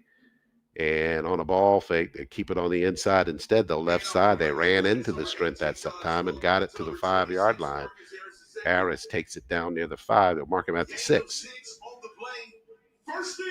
So that'll make it a 1st down for the Hornets. They'll be just outside the 5, 1st and goal to go from there. Tuskegee's front wall has got to be feeling a little bit winded. They've had their backs to the end zone in this last sequence, and Alabama State's been picking up the pace. Harris joins Smoot in the backfield. Now they'll stack it right side, bringing the tight end and the fullback that way. Now they'll bring another receiver on the ground, rolling it, fires it, and batted at the line of scrimmage. They were going to fake it and throw it to the corner, but it was batted at the line of scrimmage by Kayron Nord, the freshman from Albany, Georgia. Like the penetration that Tuskegee got, linemen with their hands up into the face of the quarterback, who's only 5'8". Good ball fake by Smooth, but Nord stayed at home. And Nord able to elevate. Nord at 6'1". Correct that. I was thinking of the defensive back still. Nord, as you mentioned, the Smoot, 6'1". So they knock that down. That'll make it 2nd and goal to go. Smoot lines up with Harris. They bring a man in motion. That's Jones.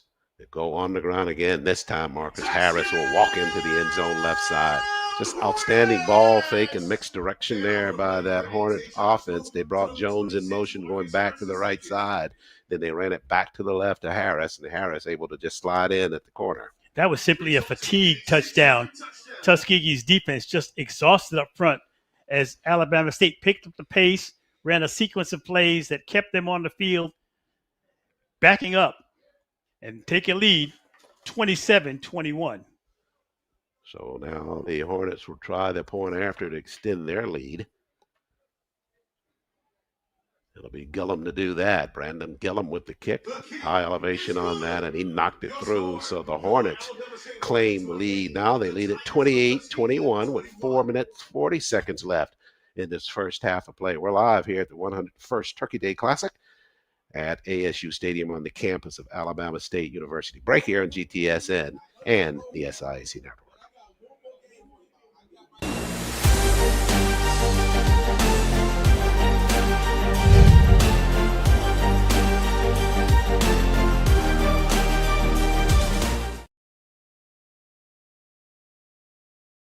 Lift Academy, and this is the Golden Tiger Sports Network.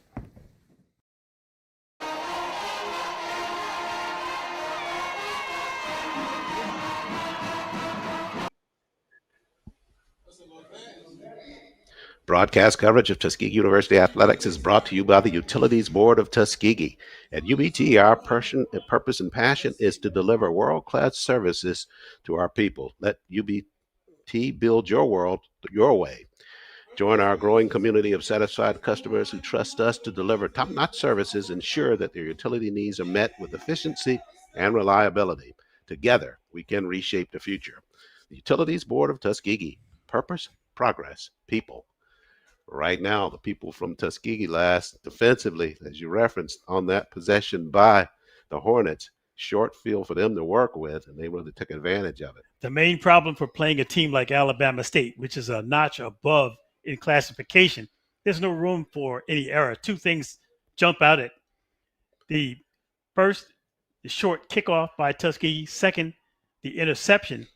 2 plays set up 2 scores, and Alabama State, you can't give them any daylight because they'll take advantage. And as they showed on that last drive, they just picked up the pace. And for the first time this game, Tuskegee's defense was just playing on their heels. Indeed, you're right. You're referencing, you got the sequence of it right. It was that first short kick that got led to a score. And this particular score was the interception. And they took it and just took advantage of the fact that they had that football as a gift on Thanksgiving Day, and they drove it down the field. So TU now trailing 28-21, getting set to come back to see if they can provide an answer here. About 4 minutes, 40 seconds from halftime.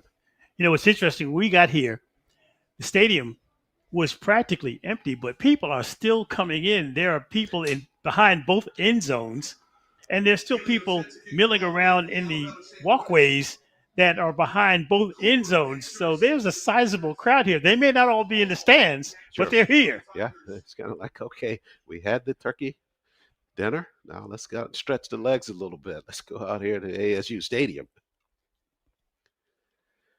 Kick will be deep. Backpedaling and fielding this will be Jones. Fumbled it at the 20-yard line, and EJ has the dive on it. He was trying to set that up for the run, but just got too casual with the catch and just lost it. Able to fall on it up front, though. Fortunate Tuskegee, he was able to recover. That would have been disastrous for the Golden Tigers had they not been able to recover that. Now, the challenge is to start picking up first downs. This is a very important drive for Tuskegee. Only 4:37 remaining until the half. They'd like nothing more to maintain position, not give the ball back to Alabama State because, as you know, Charles, Tuskegee got the opening kickoff. Alabama State will receive the ball to start the third quarter. Tuskegee got to continue doing what it has been doing offensively in this ball game, except for the interception. They have been masterful in terms of mixing the run and pass. Got a timeout. Tuskegee taking this one before play set to resume after the kickoff. So they took it with 4:37 remaining.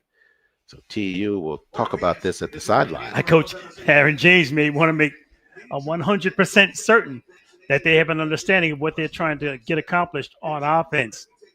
Aaron James, who has been under scrutiny for this season, is really a player favorite. It was nice to see him get the Gatorade bath in the last victory. Yeah. And I ran into him yesterday at the lobby of a hotel, and he was just as cordial and as friendly and as upbeat as he has been all season. So he's an optimist, and I couldn't feel better for Tuskegee to have a coach like Aaron James on their roster.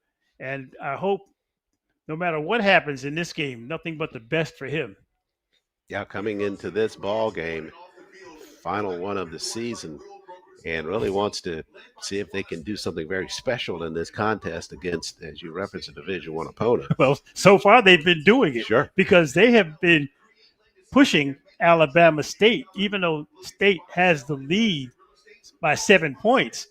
Tuskegee came out through the first punch, and if not for a turnover and a short kick, Tuskegee would be in even better position. But as it stands, they have played a respectable game.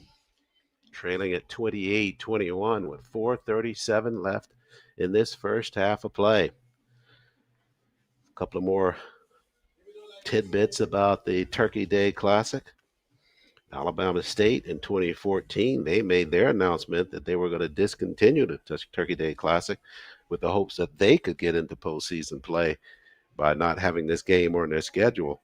And one little piece of trivia for you with regard to this Turkey Day Classic, and this being the 101st version of it, there are only 2 other programs that have won Turkey Day Classics outside of Alabama State and Tuskegee University. Those 2 programs are Prairie View, actually 3 programs, Prairie View A&M, Arkansas Pine Bluff, and Mississippi Valley. So this has been kind of an exclusive affair between Alabama State and Tuskegee for the duration of the Classic, saved a few years when Tuskegee was out and Alabama State had to find other opponents.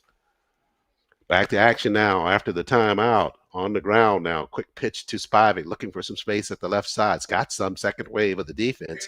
They knock him down at the 30-yard line, about 3 yards shy of the marker. You know, I like how you're slipping in these subtle trivia questions. You sure you're not setting up next year's alumni challenge in advance? Oh.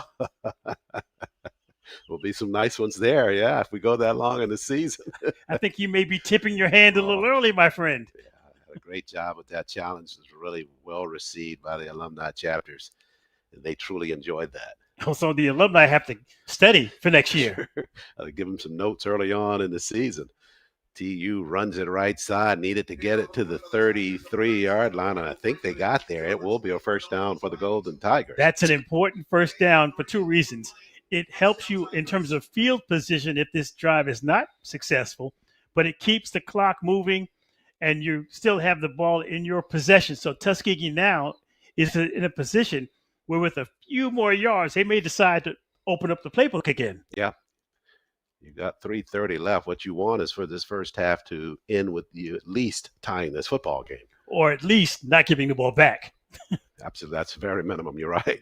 Franklin going to pump once, shoots it toward the sideline, raising catch there. Nicely done by Rashad Wilson. He had to go up on the ladder to get to that one, pulled it down at the 40-yard line. So he is about 2 yards shy of the marker. And we're about 3 seconds shy of being at the 3-minute mark in this first half. Now, when Rashad Wilson, who's only 5'8", goes up high, he has to go up really high. Use that elevation to make that catch, as you mentioned, over the head, bringing up a second and short for Tuskegee. It looks like about 4 yards for the next first down. Franklin gets the play from the sideline.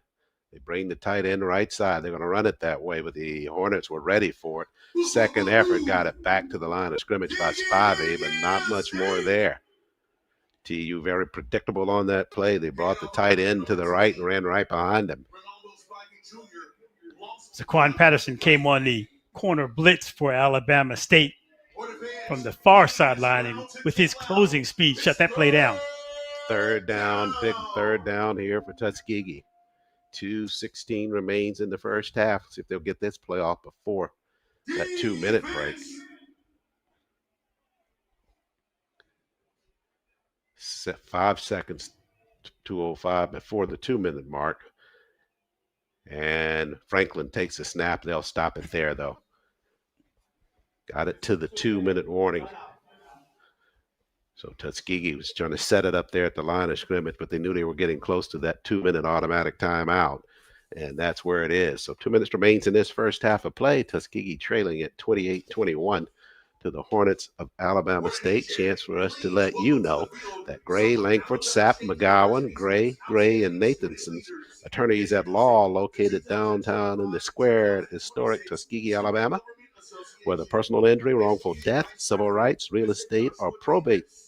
Just like the Golden Tigers of Tuskegee University, we're your hometown legal team.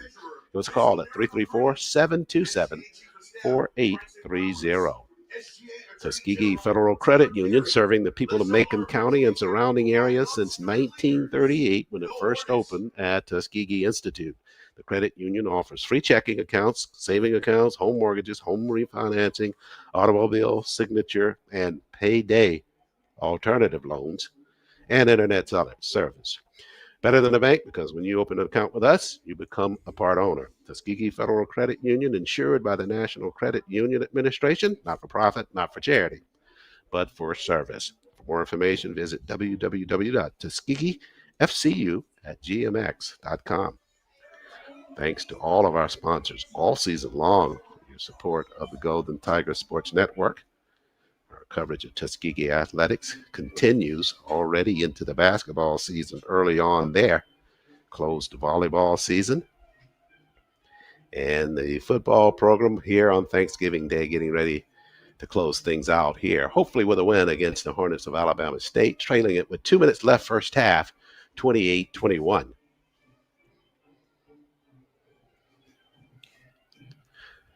You know, you're a former collegiate athlete, that when you get to that last game of the season, whether it's your senior year or just getting set for the off season, you know, sometimes it could just be a breath of fresh air to just know that the routine gets broken to some degree, that you're not having to go to practice every day. You could kind of get back to some kind of reasonable approach to studying. You know, as athletes, both know that how much of that was an issue in terms of making the time to make that happen. And as you know, we travel with the football team in terms of our road lodging. I always try to get a read on what the mood of the team is. It appeared this team came in very upbeat for this tough road game against Alabama State. After the timeout, Tuskegee with the football from their own 39-yard line. 2 minutes to work with here in this first half, trailing by 7. Franklin with the snap. Drops, fires, got a man coming out of the backfield. Wilson with a good tough catch there. Runs out of bounds. His momentum carried him that way, and he runs out near the 46-yard line, but that's enough for the TU first down. If Rashad Wilson was able to gain his balance as he was taking that pass full speed going towards the sideline, wasn't able to gather a turn, he might have picked up another 10 yards. Yeah, you can see the frustration after he caught it. He knew he just couldn't keep his balance in bounds. But a great job on the catch. And TU with a fresh set of downs now. Franklin in the shotgun. Flags at the line of scrimmage. And auto stop play. Tuskegee ran 5 players in the pattern of that last botched play. But we'll bring it back as it stands. They're going to open up the playbook with this first down call. Yeah, they had about 3 receivers down to the right of Franklin. And probably at least 2 of them jumped early on that one. So Michael Franklin will have a veritable smorgasbord of patterns to choose from on this next play if they decide to go with the similar formation. That'll push them back on the TU side of the 50 at the 49. We're down at 1:50 left here in this first half. 28-21 Alabama State leading. Franklin and the rest of the offense to the sideline for the play. First and 15. Hornets showing 6 up front. And now they'll drop back. One of the backers pulling back. Hardy in motion right side. They're coming inside. The throw back, and he threw the pick and right in stride, and that's going to be a touchdown if Franklin can't pull him down. Franklin just threw it, trying to set the screen, but he threw it right into the hands of the defender That's to Sean Sims, and Sims didn't have to do a thing, just had to wait for it to come to him, and went down the sideline for the touchdown. And the tragedy of that play, Charles, is that Franklin had two receivers breaking open in the middle of the field. They were trying to run the screen, as you mentioned, but Alabama State just reacted immediately to Franklin's short pass, pull off the pick six, and what was a promising drive for Tuskegee has turned into Alabama State feasting on defense. Yeah, it's just like you said, that what you didn't want is for you prevent them from getting a score. And sure enough, with that pick and 6 by the Hornets, they get the 6 to Sean Sims right there in the line of the throw. Well, that's the toughest thing. Again, when you step up in classification, you've got to play a clean football game.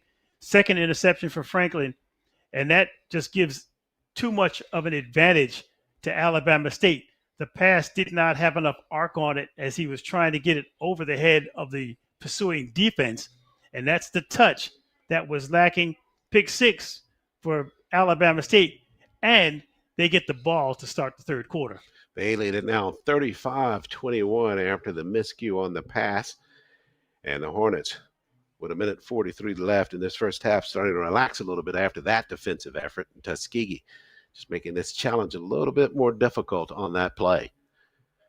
Looked like they were trying to set that screen to the left side, and Sims just kind of stepped in there and right where it was thrown and just got an easy pick for the 6. Well, that's a momentum buster for sure. Well, we talked about the athleticism of a team like Alabama State. This is one of the best teams in the SWAC. On running plays like that, you've got to be doubly certain. On the return now, Hardy looking for some space. He'll take the short side of the field, spins his way up near the 28-yard line, and we'll see what Tuskegee does here with 1:37 left. They sit on it here or try to go up top to get something. You've got to just run the football, go to the end, to the halftime break. As it stands, this is no time to get fancy. So the offense will come back out. First and 10 Tigers. Ball on the 29-yard line. Now, with that being said, watch Tuskegee run a deep fly pattern. Sure. What do I know? You know, you could take that attitude or you got nothing to lose, but you still got a whole half of football left. Yeah, you can't, I don't think you can gamble that strongly and cause another turnover. Franklin looking toward the sideline. Now he'll step back, trying to get a man behind the coverage, shoots it downfield, and pass goes incomplete. Not sure if that was designed, but it did go downfield. It was designed and dangerous because there were two receivers within 5 yards of one another deep downfield. Now, Franklin has enough arm to get it down to the 30-yard line, but I'm really surprised. You could see the early hesitation once he took the snap. He didn't go with the first option. He's trying to survey the field and go extra deep. But I'm really surprised that they would attempt another pass play coming off the interception with this amount of time remaining in the half. Yeah, I think it was kind of situational. He had some checkdowns on that play, or some shorter routes being run, but they were covered. And then Michael had to scramble. They shoot this one out in the flats. Catch made by Wilson again. Legs tripped from under him. They got it back to the line of scrimmage and not much more. That's what I thought they were trying to do on that first play, was just kind of set something at the sideline, but it just did not materialize. Now, Alabama State is called timeout because they have a sense they could get the ball back. And so the idea of clock management comes in to play with this third down call coming up for Tuskegee. This looks like it's going to be about a 3rd and 10 call. Alabama State recognizing some of the history in terms of the amount of time it took for them to score a couple of touchdowns in this first half. On their first drive, only took it 1:13, and the second time they scored, it only took them right at 1:20 on that one. So they know they can score quickly if they get this football back. So you're right, they take the time out with that very thought in mind, as if we could press them down here on this third down effort, they'll get that football back. I have another question or observation. Have you ever seen Coach Eddie Robinson of Alabama State smile? He is as stoic as they come. He's very businesslike, not unlike Aaron James of Tuskegee. They're both very even-tempered. They don't show a lot of emotion. They're not very expressive, kind of throw the clipboard kind of guys. Gotcha. Yeah. So Franklin and Tuskegee, after the Alabama State timeout, back to go to action on the third down here. Hardy in motion now changes and back to his right. Franklin steps up, shoots it upfield, trying to get it to Wilson, overshoots Wilson at the 28. So that's exactly what the Hornets wanted there. They wanted a quick, incomplete pass, and it's a minute 14 remaining in this first half. He's working against DeAndre Morris, big safety, 6'0", 185. He's out of Atlanta. And there was a little bit of conversation after that play as both players were running shoulder to shoulder deep downfield at about the 30-yard line. As it stands now, Tuskegee has to go into punt formation. Kellum set to do that for Tuskegee. Kellum Brent finished number 1 in the SIAC in punting. And has to turn one over here. Brent set to kick it. Good floater by Kellum. Fair catch called for, made at the 31-yard line, and the Hornets will have a minute 8 seconds left in this first half to work with, trying to add to their 35-21 score. It's just so amazing how quickly the script can flip in football action. Just a couple of plays, interceptions primarily, both of them resulting in touchdowns for the Hornets. Well, that's the danger in stepping up to play another classification of football. Your mistakes become magnified when you're playing a team that admittedly has played tougher competition, a tougher schedule. They just are ready to pounce anytime you make an error. Smooth lines up in the shotgun. Stack receivers at the top. Now they break it by bringing a man in motion left side. Smooth in the pocket, looking upfield, dumps it to trying to set a screen. They got it set there at the 45-yard line. They break the sideline, only one man to beat now. They got it to the 45-yard line. Nicely set screen for the Hornets. But case in point, all it takes is one missed tackle. Quincy Crawford had the receiver at about the 35-yard line. Crawford whiffs on the tackle. As a result, another 20 yards picked up after the catch. 50 seconds left. Across the middle, got a man there wide open. Catch made there. He angles back toward the sideline, looking for a block. Now at the 20-yard line, back to the inside and down inside the 5-yard line. Wow, just that quickly they are answering. That's not a surprise. That's all by design. Jones with the grab and the run after catch was very impressive for the number 1 receiver in the SWAC, and now the Hornets are inside the 5 on a 1st and goal. On the ground, they give it on the inside Holtzclaw, but he's hit there at the line of scrimmage. 25.5 seconds left, and the Hornets going to take a timeout here. You know, it's like one of those old school horror movies. When you have the monster, you've got to just kill him on the spot. You can't let him get out of the coffin and live another day. If you let that monster out, he's going to get you. Sure. And Alabama State is proving if you don't put them away, if you give them any kind of daylight, they're going to take advantage. So timeout on the field with 25.5 seconds. That reminds me of that. I think it's an insurance commercial or something on TV where these young kids are running around and running away from the monster, right? And they all hide in the garage with all the chainsaws. Right? Exactly. Sure. Why not get in the running car? Right. Well, that's what it feels like. Sure, that's exactly. You don't want to run into in the direction of the Chainsaw Massacre. You want to get away from it. Yeah. And that's what Tuskegee did. Not able to, in that first half, had to punt it. And the Hornets are just outside the 5. Smooth. With Harris joining him in the backfield now. Smooth rolls right side, got a man there and can't hang on to it. As Jalen Jones near the 2-yard line. That was a fingertip type catch he was trying to make there, just not able to pull it in. Jones had the opportunity to catch it. Ball was around his knees, so he had to actually bend back, down, and over for it. Wasn't able to catch it. But as it stands, 21 seconds remaining on the clock. 3rd down call for Alabama State. Marcus Harris, the number 1 touchdown or the player in the SWAC, 14 to his credit. He's on the field right now, joining Smooth in the backfield. Long snap count. Delay there. Smoot fires. Touchdown. No, it's batted away at the last minute. How about the play defensively by Tuskegee in the end zone at the last minute? Just knocked it free. Coming in from the back of the receiver who squared up on a button route. TU with a fine defensive play there to at least breathe another day. Aiden Glover able to make that. So now it'll be Gillum coming on now to try a field goal on a 4th down here.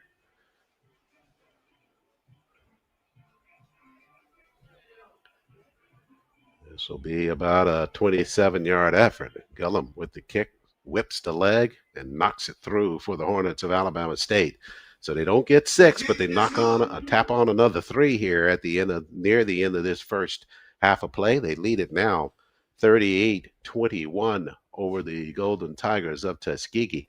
Could have been worse, but that situation Tuskegee was hoping to avoid altogether. Credit to the Tuskegee defense for a tough stand holding Alabama State out of the end zone. But as it stands, they're down by more than 2 scores. It's got to be a tough regroup at halftime for Tuskegee, especially on defense, because they're going to have to come out with a strong stand on this first possession by Alabama State on the kickoff. And arguably, there have to be some adjustments made at halftime because in that first half, not a lot of opportunities for Tuskegee's defense to stop that offense of the Hornets. Well, the adjustments are going to have to be in terms of depth. Up front, what's the condition of your front wall? Are guys getting exhausted? Who's getting beat up? And who do you have behind them? Do you have fresh bodies that can step in and make a play? The Hornets likely here may not kick this one deep. They'll probably squib it just to keep it on the ground. Well, they do punch it deep, backpedaling and coming forward. It bounces right in front of Hall. Hall squeezes at the 13. EJ hit hard near the 21-yard line, keeps his feet moving, slides toward the sideline, but knocked down at the 21. 7.8 seconds left.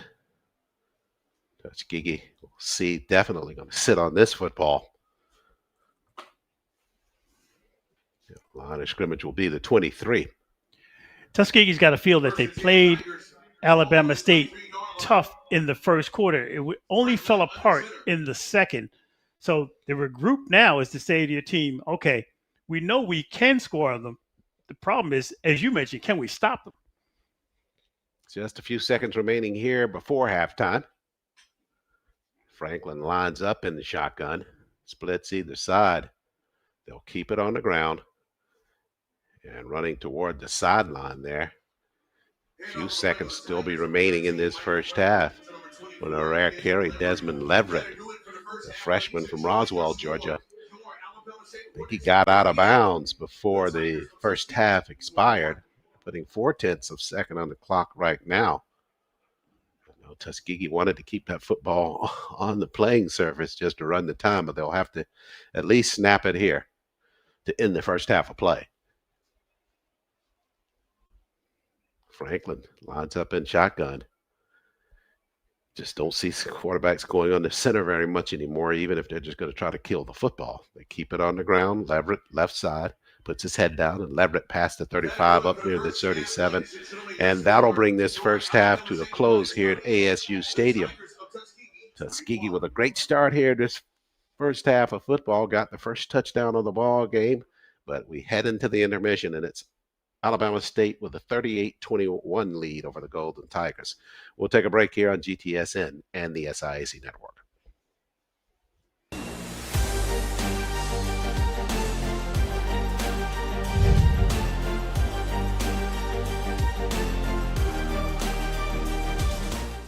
Broadcast coverage of Golden Tigers athletics is brought to you by the following. The U.S. Coast Guard, always ready. Booster Digital Displays, dedicated to providing high-quality, affordable LED displays with exceptional service. Alabama Power, for the service of Alabama. TNT Fireworks, celebrating more than 100 years of America's #1 best-selling brand of fireworks. Yellowwood, a better backyard awaits. Home Depot, how doers get more done. Utilities Board of Tuskegee, purpose, progress, people. Coca-Cola. Enjoy the moment with a Coca-Cola. Tuskegee Federal Credit Union, serving the people of Tuskegee and the surrounding community since 1938. TLAT Media. Step by step, TLAT Media makes your business grow. And by Advertising Solutions. From concept to conversion, we are your advertising solution. C-SPY is a prestigious scholarship, a world-class leadership training program, and a ticket to a rewarding career as an officer in the United States Coast Guard. C-SPY is an opportunity for students attending minority-serving institutions that goes beyond paying for 2 years of tuition and other college expenses. Once accepted, you'll be a member of the Coast Guard, earning a full-time salary, plus medical benefits and a housing allowance. While continuing your full-time studies, you'll get to learn about life in the Coast Guard firsthand. You'll quickly find that the Coast Guard is unique from the other military branches. It's a different kind of service, with crews of like-minded people who perform life-saving missions every day and protect our environment and communities. If you're ready to step up as a leader and help us make the world a better place, then visit gocoastguard.com/CSPI to learn more or talk to a recruiter.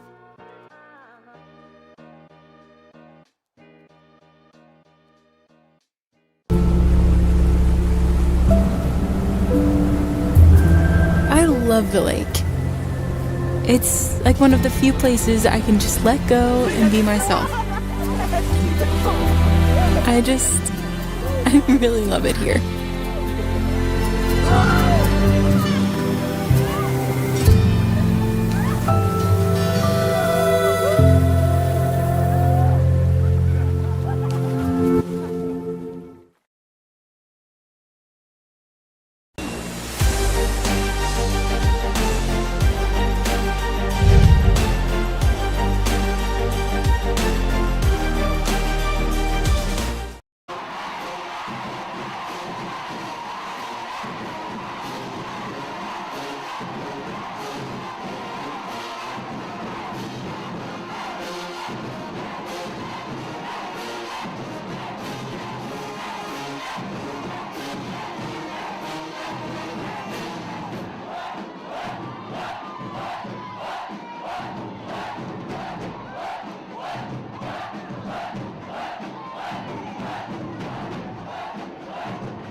Listen up.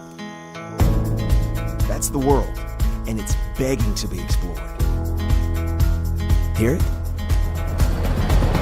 It's talking to that part of you that doesn't buy what everyone's selling. The part that understands you get you better than anyone. And that you deserve the freedom to create your own flight plan. This is your office in the sky. It's where you chase the horizon, create connections, and turn every destination into a chance for exploration. Not only of where you are, but who you are. And this sound, it's the sound of you saying, Ladies and gentlemen, This is your captain speaking. are you ready to soar? The Lift Academy. Explorers wanted.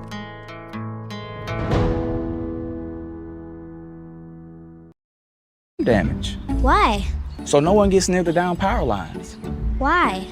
Because down power lines can be dangerous if you touch them. But it's okay, it's okay. That's what we're here for. Why? To keep you safe. So you can, walk Fido there. Her name is Princess Buttercup. Buttercup, okay.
Final 30 minutes of the Golden Tigers 2025 season as they get set to go into second half action against the Hornets of Alabama State in the 101st Turkey Day Classic from ASU Stadium. Charles Ward, Mark Lassiter with the call. Last, Tuskegee. Flashes of brilliance in that first half, but near the end, a couple of big mistakes turned it to the tides of the Hornets. Tuskegee got off to a quick start in the first half, first quarter more specifically. Took a lead against Alabama State, which really sent a shock throughout the stadium. But Alabama State stayed to their game plan. They picked up a couple of turnovers, which made a huge difference in that second quarter. I was thinking ahead, Charles, to the third quarter, and I'm not convinced that Tuskegee's strategy has got to be anything other than running the football or going back to that mix they had in the first quarter where they were able to pass and run effectively. They seemed to go a little pass heavy in the second quarter. And as a result, Alabama State, they became a little bit predictable, and Alabama State took advantage. So with Alabama State receiving this third quarter kickoff. This first stand is going to set the tone for the entire second half. Tuskegee can get a stop, it would be a wonderful thing. If they can't get a stop, you may see some mass substitutions. Tuskegee in that first half of play, 38 plays, 289 yards. Hornets of Alabama State, 28 plays with 359 yards in that first half. So do the math right there. Sure. 10 fewer plays, but 100 more yards. Right. A couple of big plays by them to get their scores, and a couple of turnovers resulting in scores for the Hornets as well. In that first half of play for the Hornets at quarterback, Smoot was 11 of 14, 281 yards throwing, 2 touchdowns, and had that long 69-yard pass to give them one of their early scores. For the Golden Tigers of Tuskegee, Franklin, 9 of 18. But the big mark are those 2 interceptions in that first half for Franklin. He finished with 157 yards in that first half. Had that 67-yard touchdown toss to Devin Cooper for the first score of the contest. This may have been Zena Malba's most productive half of the season. He had 5 carries for a net of 55 yards, and some of those yards were really tough inside gainers early in the game. It really set the tone for Tuskegee, their offensive line carving out space, doing an excellent job in the run block game. So credit to Malba in his first half play. On the ground, the Golden Tigers of Tuskegee as a unit, 20 carries for 132 yards, just 78 yards running for the Hornets of Alabama State. You're right. That's a category we talked about all season long, that they just were not getting the kind of production that they needed. Did a good job against Miles in the ball game prior to this one, and it's carrying over here to some degree. We'll see if they can continue to do it in the second half, because you were talking about it at the break at intermission that you needed to see them run it more. We'll see if they will stay on track here second half. You know, something stands out to me, Charles. Gabriel Garman has 0 catches. Garman is a size receiver for Tuskegee. Got to find a way to get him the football. Indeed. Well, the first Turkey Day Classic here from Alabama State University. Before we get going in second half action, I want to give out one of my thanks during this time of the season. Thanks to Marcus and Lisa Burnett for their outstanding job with our productions all season long. Second half to go here from ASU Stadium. TU going to go on defense. Ryan's kick drives to the back of the end zone, and the Hornets from their own 25. So let me punctuate what you just said. I can only flash back to the first time working with the Burnett's, and Lisa was in charge of the replays. And I'm looking at the monitor, and I was, pleased to see one replay, but Lisa would pull up 2 and 3 replays, and I said, okay, you're just showing off now. But it made me raise my game, because she was so on it in terms of pulling up different angles and replays in between plays. I wasn't ready for that level of professionalism. So not only a shout out to the Burnett's, they've got to be the most gifted independent crew out there for what they do with a short staff. They're punctual, they're fun to work with, and they're good at it. No doubt about it. I tell them all the time, if I'm at a stadium or headed into an arena and I see them there, I'm comfortable. I would just say to the SIAC, whatever you're paying the Burnett's, double it. Keep them. I will get something from Marcus on Don't the let them text get here away. any second now. I'm just looking for something on the text. On the field. I'm just keeping it 100. Just keeping it 100. Hornets going right to left in this third quarter. They're running on the sweep play left side with the football and breaking free. It is Jate, and he's down on the other end of the field on a big ground gainer, just on a little reverse coming back to the left side. And JT all the way inside the 20 on that first play from scrimmage. Boy, not the way.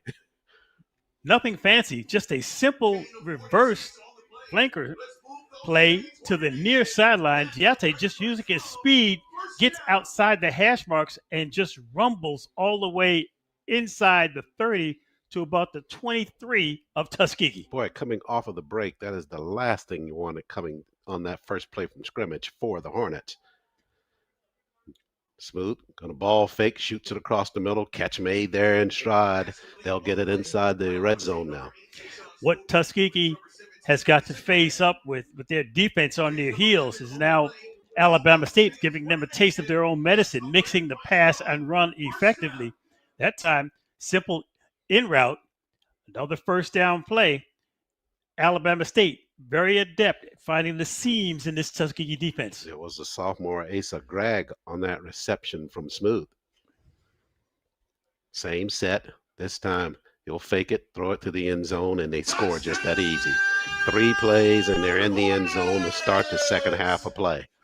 Good ball fake from Smooth, and they run it right back, as you referenced, down in the seam in the middle, sitting there for the touchdown. Smooth made the ball fake, planted, got his stance set, feet planted in excellent position to make a throw on balance. Made it look really simple because the receiver breaking open at the goal line was open by about 5 yards. Hit big tight end, number 83, Derek Harden, is not too difficult to miss. And so Alabama State takes the opening kickoff of the third quarter and just rolls down the field. Gillum with the point after, and that is good. And just Harden's second touchdown grab of the season. They made it look extremely easy on that first possession. So the Hornets extend their lead now to 45-21 over the Golden Tigers. And Tuskegee coming out of the timeout into the second half. You always talk about it. It's that first possession that kind of sets the tenor for the second half, and the Hornets making a statement on and that for drive. Those of you who are just tuning in, this is Alabama State's backup quarterback. This is a freshman doing this. And he looks very smooth at it. Smooth. Timeout on the field. Tuskegee, a mountain to climb, falling back now 44-21. We'll take a break on GTSN and the SIAC network.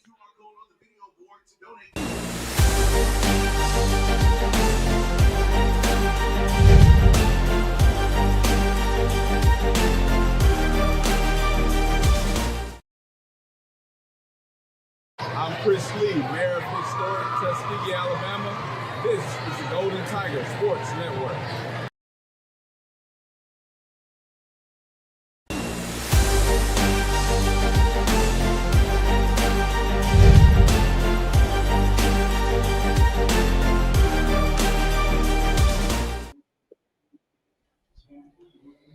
They have been doing it all game long. 75 yards this time, just 3 plays, 1 minute, 26 seconds in that drive for the Hornets, capped off with the 12-yard pass from Smoot to the tight end, Derek Harden. So they extend their lead to 45-21, and you know that was the message that they were preaching in their locker room at halftime. Let's go out here and deliver this final blow to start the second half. So at halftime, the Alabama State Hornet marching band added about 200 alumni to their on-field performance. And at this point, Tuskegee has got to feel like Alabama State's football team added a couple of hundred extra players because they just took the football on that opening drive, and there was not much opposition. Now, the key for Tuskegee, do you play ball possession and just try to go conservative and let this game play out? Or do you still try to rely on the passing game to see if you can get back to a score? You're down by more than 3 scores at this point at 45-21.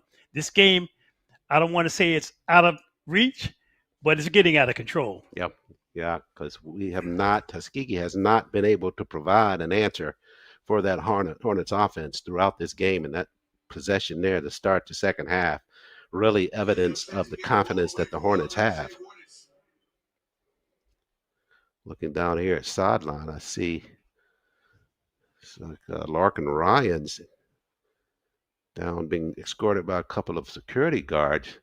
Kick going to come down at the 10-yard line, short side of the field, trying to turn the corner with it and out of bounds. That's E.J. Hall on that carry for the Golden Tigers. Larkin down there looks like he's talking to some of the band members of Alabama State, or security guards right next to him near some of the band members. I'm just surprised that he's on the near side of the field because he's adjacent to the Alabama State bench. That's why I'm so amazed by it, because he's over here on this side. Yeah. It's like he's got 3 security guards there near him, and I think that's the band director that's over there with them.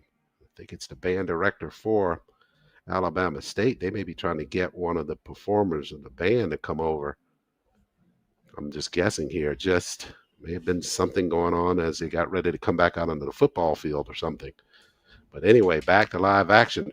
Franklin hit from behind and knocked down at the 25-yard line. He was set to pump and go upfield, pulled it down one more time, and that allowed the coverage to get him, and Franklin is down at the 25. He fell awkwardly as he was hit from behind. His legs appeared to buckle as he was hit from behind. He's still down, proud on the field, finally sitting up now. But that was a dangerous tackle for him to suffer from that very vulnerable position as he's setting up to throw. Yeah, we have a replay of it here. Cameron Gordon, the grad student that put the hit on him, coming in from behind. It wasn't so much the hit, Charles, but it was the way that his legs collapsed under him as he was falling to the turf. It appears that one of his legs may have bent. He is now walking off, thankfully, off the field from about the midfield position, Tuskegee sideline, helmet off. Now, I don't know if you remember, but in the one game that Franklin played early in the year, I think it was in the Morehouse game, when he came in and he sparked him, he threw a touchdown, and after the touchdown, they had a little celebration, and he separated his shoulder. And on that hit there, he came down on that left shoulder, and when he got up with the training staff, that's what they were kind of favoring, that shoulder as he went toward the sideline. But you're right, it was a tough hit, drove him to the turf, but I think it was winning to the turf versus just the magnitude of the hit that got him. Looking on the Tuskegee sideline to see if anyone's up and warming up. There seems to be no activity in the bullpen at this point.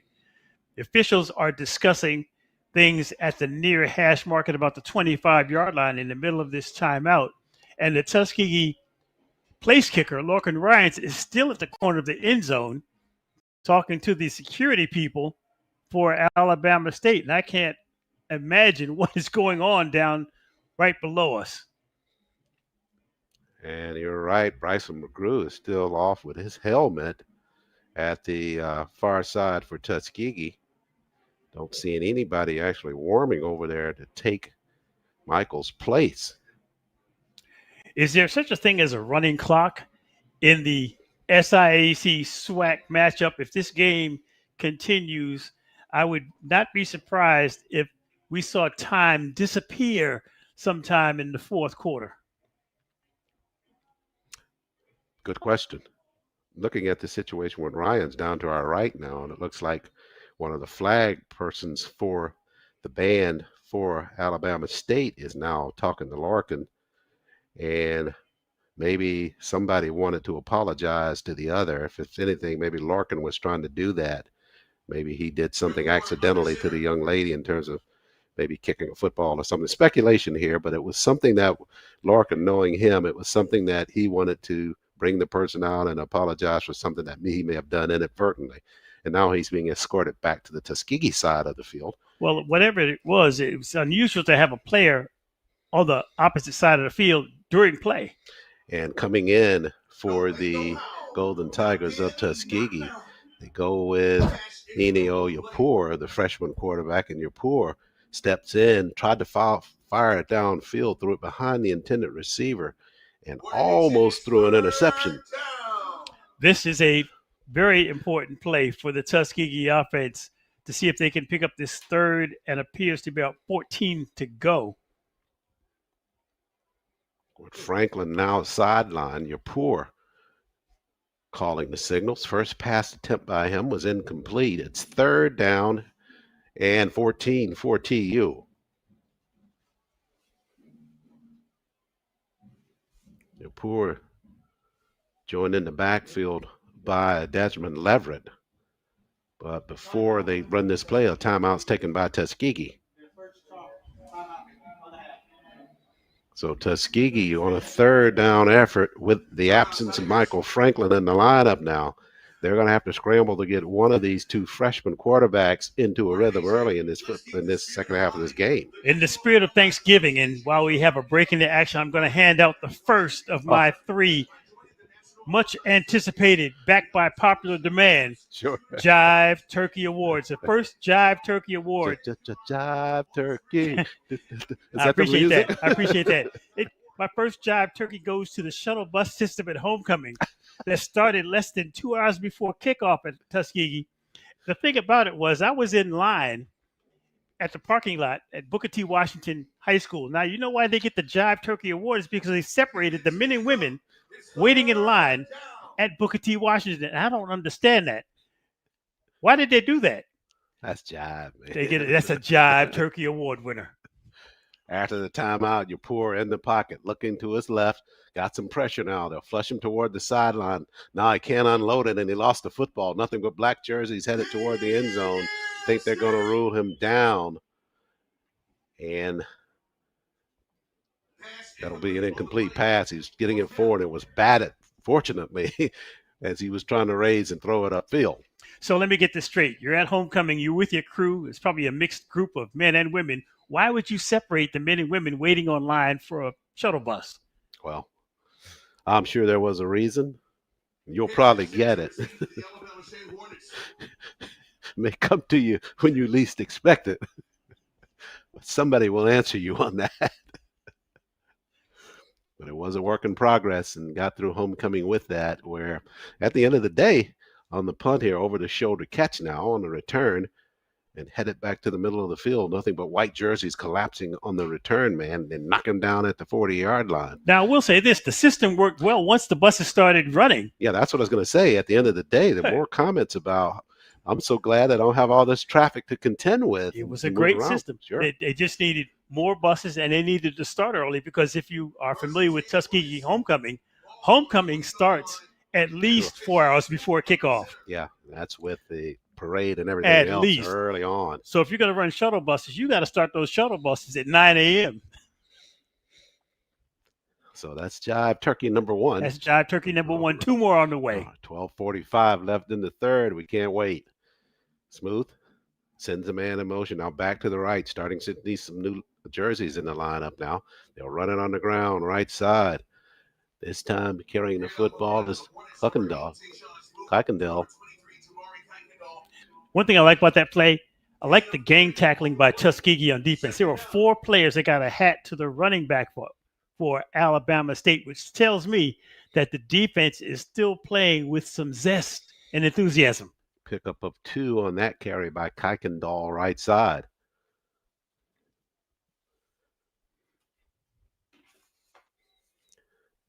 Man in motion to the right. That's McIntosh Pierce. Snap to Smooth. Ball fake in the pocket. Looks upfield. Got plenty of time. Fires it. Got a man on a route there, but a good defensive play in the secondary by TU to break it up. Tejon Freeman, the senior from Baton Rouge, on the play for Tuskegee. Freeman's had an excellent game so far. He had a couple of big plays in the first half. That time on coverage, pass coverage, got a hand in without interfering with the receiver. That'll make it third down now here for the Hornets. Tuskegee, chance here to maybe shut this Hornet offense down for one of the few times in this football game on a third down coming here. 3rd and 7. Officials finally stepping out of the way. Smooth into the pistol. TU got 4 up front. Snap to Smooth. Looks upfield. Fires. Crossing route. Catch made there. And beyond the sticks, that's enough for a first down. Here's the problem with Smoot. You know, when you played touch football in the streets and you gave that quarterback 3 Mississippis, you cannot give Smoot more than 3 Mississippis to get set up and throw. That time on a short 3-step drop, got set up, found his receiver, picked up a first down. Key was on the end of that reception for the Hornets. Smooth, ball fake, shoots it out in the flats up top. Got it in the hands of Jones. Jones, quick step at the corner. Gone. He's gone. Yeah. One man to try to beat. He won't get there. Wells gave chase, but Tuskegee just could not catch up with the speed of Jalen Jones after he caught it out in the flats. Got a block at the corner, and he was gone from there. They may be marking him out of bounds at the 25-yard line by a hair. Just a hair. Yeah, the TU bench over there was just going crazy, saying that he did step out of bounds. And they did catch it at the 25, and that's a slight break for the Golden Tigers there because Jones just turned on the Jets after he got the block at the corner. It wasn't by much. It was by the proverbial hair of his chinny chin that he stepped out, but made the turn, and Tuskegee did not have the angle or the speed to catch him. Smooth in shotgun. They bring a man in motion to the right side. They'll run it that way, trying to find the corner. TU stoppage there at the corner. On the carry, that was Carl Ligon. Great credit to the pursuit of Karan Nord once again. Defensive back for Tuskegee, 6'1", 200, but he plays like a linebacker. They stopped that play after a yard pickup, so that'll make it 3rd down and 9 now for the Hornets. They are at the 24-yard line of Tuskegee. Nord is one of those rare defensive backs that doesn't mind getting in the middle of things and making tackles. Yeah, I had a chance to talk to Smooth. He'll tuck this one away and run it right side, trying to get to the marker, turns the corner. He'll maybe about a half-yard shy of that first down marker. I will say one thing about quarterback Smoot of Alabama State. He has a bright future ahead of him. Sure. Because as a runner and as an effective passer, he has shown he knows what to do in terms of running this offense. Well, the situation maybe is, will he continue to play at Alabama State? Because Body is just a redshirt junior, so he's got more playing time. So people are going to be trying to have conversations with Mr. Smooth. They go on the ground straight ahead trying to get the first down, and they got that. They just powered it in. So what type of NIL would Tuskegee have to offer Smoot to come up the road, come up 85 apiece? It's only 30 miles. Sure, right. Sure. We're all in the same vicinity, right? We're all family. Come on up the street. Everything they have, we have. We'll give you the starting job right here. Sure. Why wait? He is definitely a talent, no question about it. But you were talking about Nord for Tuskegee just a few moments ago. Had a chance to talk to Eric Tabor down at Albany State. He's familiar with Nord because he played high school down there. And he said that Nord not only is a good quality defensive player, man wide open in the end zone, and the Hornets just make that too easy. They go back to the tight end, Harden again, and there's nobody within 5 yards of Harden on a release pass in the corner. So they 51-21 after that touchdown grab. I want the rest of the Nord story. Yeah. He was saying that one of the things we've been talking about all year long was that if Tuskegee could find a bigger back to go with these scat backs that they have, and he shared with me that Nord, that was one of his strengths as a high school player. Really? Yeah, he was a strong runner on the inside. Maybe something Tuskegee can look at in the offseason to try to bring in someone of that size and nature. Some players just jump out with their sheer athleticism. And Nord, he's just a football player. That's exactly what I was telling Eric Tabor yesterday when we were talking about it. I said, I've just seen the guy, and he's just very, very athletic, got that build, and he could it seems like he could play anywhere on the field. You ask him to play. The question is finding the correct position for him where you can maximize his abilities. Sure. Right now, the Hornets of Alabama State maximizing their ability. They extend their score over the Golden Tigers of Tuskegee to 52-21. With 8:33 remaining here in the third. We'll take a break here on GTSN and the SIAC network.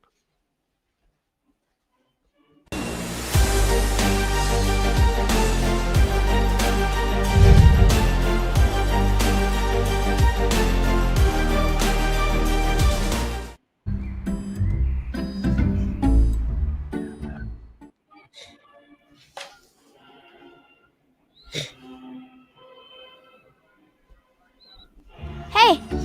Hey. What are you doing? Just marking off this area hill of cones so we can repair the storm damage. Why? So no one gets near the down power lines.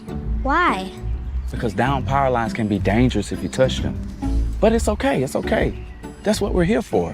Why? To keep you safe, so you can, walk Fido there. Her name is Princess Buttercup. Buttercup, okay.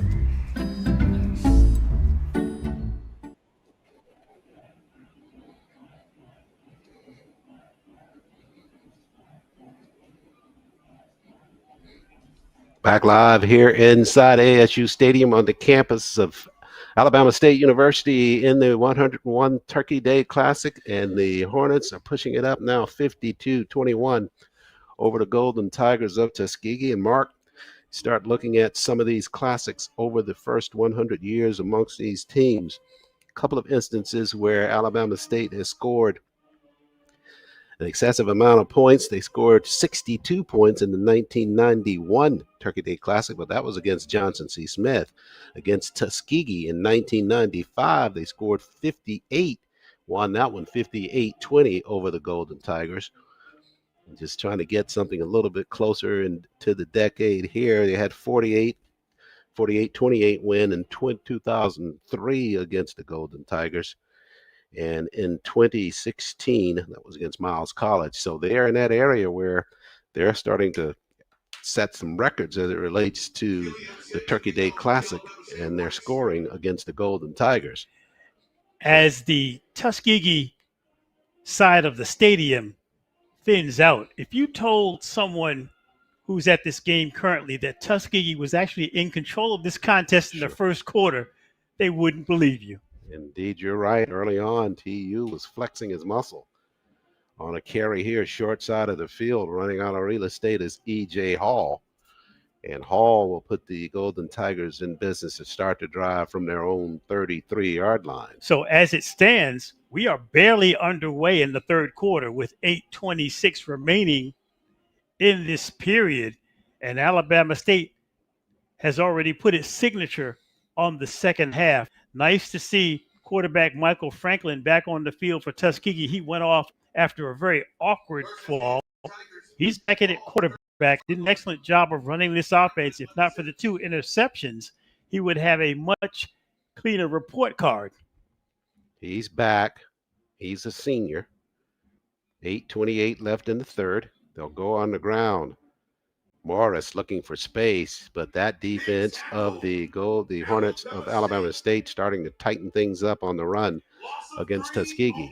Tuskegee had success in the first quarter with quick hitters in between the tackles. It seems that they've resorted to trying to get outside, and Alabama State's not having anything up it because they have closing speed to confront those plays.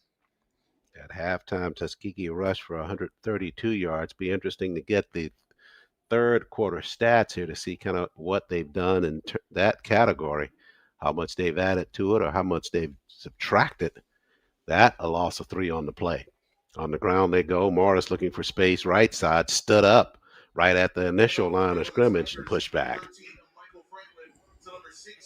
Yeah, this is getting into that area that you talked about in the pregame, Mark, where it's a team that has more personnel, team that's perhaps bigger, a little bit stronger, and they're starting to exert that now. That time they just stood Morris up at the line of scrimmage after a surge right through the right side of the Tuskegee offense. Well, Alabama State has the luxury with this big lead. They can bring fresh players in from the sideline that would like nothing more to get some playing time in where they may not have had an opportunity to see the field during the season. So there's nothing more dangerous than a fresh player trying to make a good impression. It's a 3rd down and 11 for Tuskegee. Jeopardy going 3 and out here. Franklin with the snap to his right, shoots it upfield, got Hall there. EJ turns back inside and makes the catch down the field near the 37-yard line. Great adjustment by Hall as he's turning back at the 35-yard line. The pass was thrown to his inside shoulder. He was actually prepared to go to his outside shoulder. He adjusts to the ball. Tuskegee picks up a huge first down. You make an outstanding call on that because that was an adjustment in midair to get to that football. So TU at the 32-yard line of the Hornets. Not out of the building yet. 6:22 left in the third. Franklin on the offense. Fresh set of downs. Snap to Franklin. Ball fake. Shoots it across the middle. In and out of the hands of E.J. Hall on a crossing route. E.J. Hall clapping his hands in disgust after he had that pass thrown in a perfect position right at the 23-yard line. He's on a crossing route. There were 2 players in the neighborhood for Alabama State that were both going in the opposite direction. If Hall's cutting against the grain with enough force, he could have taken that in for 6. But you get the sense of what Coach Aaron James is trying to do in this situation now. He's trying to open up that offense, getting E.J. Hall a lot more involved in it because he knows that they've got to stretch this field and they got to get some scores and they need to get them in succession. 2nd and 10 after the incompletion from the 32. Tuskegee, Aaron James running on the field to get that this most recent timeout. Trying to get his quarterback to the sideline as quick as possible to make sure that he's certain about what they're trying to do. Yeah, they were running out of time on the play clock. They were right at 0 before they got that timeout. So TU, we've seen them in this situation before. And some results just not as good because this is about where Franklin threw that interception in that first half. Or one of two of them pretty close to that same area. So Tuskegee, as you referenced last, on a 2nd down and 10. Get in and score here. You got to still start looking at what you got to do defensively. There's been quite a revolving door at quarterback for Tuskegee this season. Once the starter, Raquan Beal, went down, he was replaced. And now that we have a chance to get a look at the 3rd-string quarterback, Michael Franklin, all I can do is sit and wonder, what if? Sure. Yeah, he certainly is displaying as they go on a reverse to Hall here. They've thrown out of this before, but EJ going to keep it himself on the run. Runs it for about 3 yards left side. Yeah, you look back on it, you think, well, perhaps if he'd been in there earlier in the season, some dynamics that we saw may not have been there, and maybe a different outcome for Tuskegee record-wise. We saw Beal have some bright moments, admittedly. He also had some moments where you had to question some of his decision-making. Now, Franklin has not been perfect, but he has been as effective as anybody in running this offense, in some cases more so, if not for the turnovers. 3rd down coming here for Franklin and the offense. He'll take a straight drop this time. Looks, fires across the middle, squaring up there. Catch made by Wilson. Wilson behind the sticks. That's enough for a 1st down. I'm going to take that back. He's been as effective even with the turnovers. Oh, okay.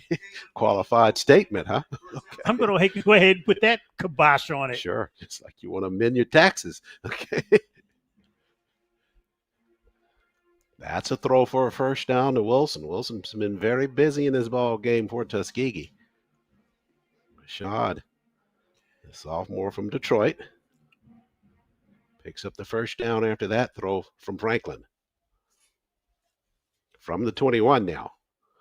On the ground, Morris, a ball fake by Franklin, shoots it toward the sideline. They were trying to get it over there to E.J. Hall on the other side, just out of his fingertips. But that's still a good pass because only one person could catch that football, and it's E.J. Hall the way he threw it out to the sideline. Interesting play design also, Charles. Yeah. They ran Desi Morgan Jr., the fullback, who's 5'9", 270, to the same sideline, running an identical pattern but a shallower route.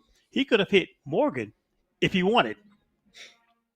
Good ball fake by Franklin and got that space on the short roll right side. Now they'll start with 3 receivers to his left as he lines up in the pistol and a flag coming at the line of scrimmage.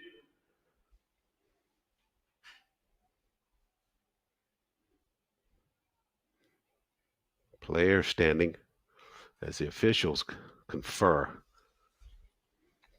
We've seen Tuskegee's drives on offense during this season. They pick up momentum, and then they just seem to stall when they get close to the red zone for whatever reason, whether it's play calling or rhythm.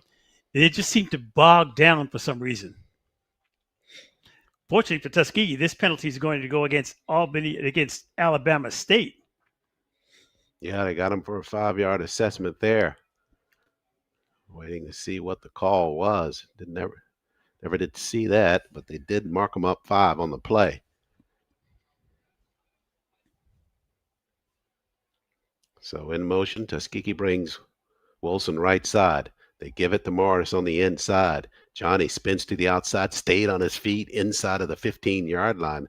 Good, strong effort there by Johnny on that carry. LeBron Merriweather and one of the Hornets from Alabama State kind of tying it up after that play.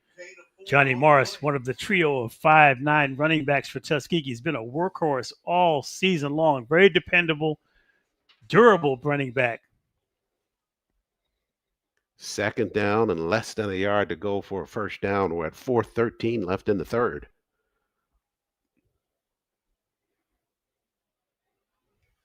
Notice the pace at which Tuskegee is getting the plays in from the sideline and the certainty that they're running now. Play clock at 3. They got to hustle here. They get it on the ground. Morris looking for space. He's got enough for the 1st down. worked its way down to the 10-yard line. So Tuskegee will have the fresh set from there. Now, with the first down, Charles, here's an opportunity to unpack, get back to the line of scrimmage, and see if you can go with a quicker tempo.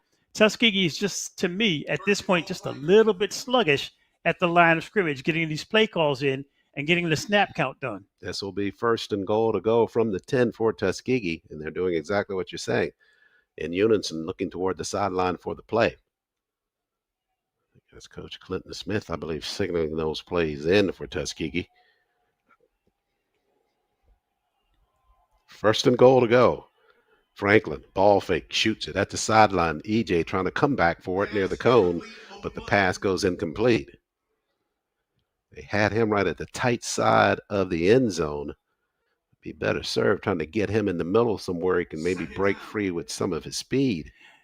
I think that one of the issues that Tuskegee's had reared itself on that last play, two receivers running in the same area, drawing the defenders close by. On the opposite side, Tuskegee was running wide receiver Preston Parker, single coverage up top, one man to beat. Yeah, to your point, there were receivers right on top of each other. E.J. Hall, one of them, snapped to Franklin, looks, fires across the middle. That's the route they wanted, but not able to hang on to it was Parker, and it's picked off by the Hornets. Parker had it, and he lost it in the air, and the Hornets come away with the football. They'll work it at the 35-yard line and finally shoved out of bounds near the 37-yard line. Unfortunate break there for Tuskegee. They had the route they wanted. Parker had it in the end zone, just couldn't hold it. Parker was running a crossing route right at the goal line in the middle of the field. Ball was delivered on the money, tipped out of his hands, bounced up, and Alabama State returns it all the way back out to the 37-yard line. They wrapped him up inside the end zone and just roughed it up and got it out of there. It was Jaleel Lindor, the linebacker for the Hornets, to get that interception for them and take it back the other way. So third interception of the ball game, and the Hornets get it back. Second interception of the season for Lindor. Pitch, they go right side with the football, turning it back to the inside. On the carry is Nehemiah Hickson, the freshman from Spanish Fort, Alabama. Nice effort by Varian Terry, Tuskegee defensive back, knifing in from that cornerback position to make the first hit on the running back. Hickson, first time we've called his name. And he has family lineage at Alabama State. He is the third of three brothers to play for the Hornets. All of them played at wide receiver. Pass out in the flats, this one underthrown. And that'll bring up a third down now for Alabama State. A lot of new faces in for Tuskegee. Yusef Shah is in on the defensive line position. Ezekiel Moore also in at defensive line. So a few names that we haven't called a lot this season, getting some playing time for Tuskegee. And also a new name in that lineup is James Hayes. He's in quarterback for Alabama State now. So Hayes lining up to take the snap from the shotgun. Creech goes in motion. Hayes on a delayed handoff in the backfield. It got it in the hands of Dylan Fickerson.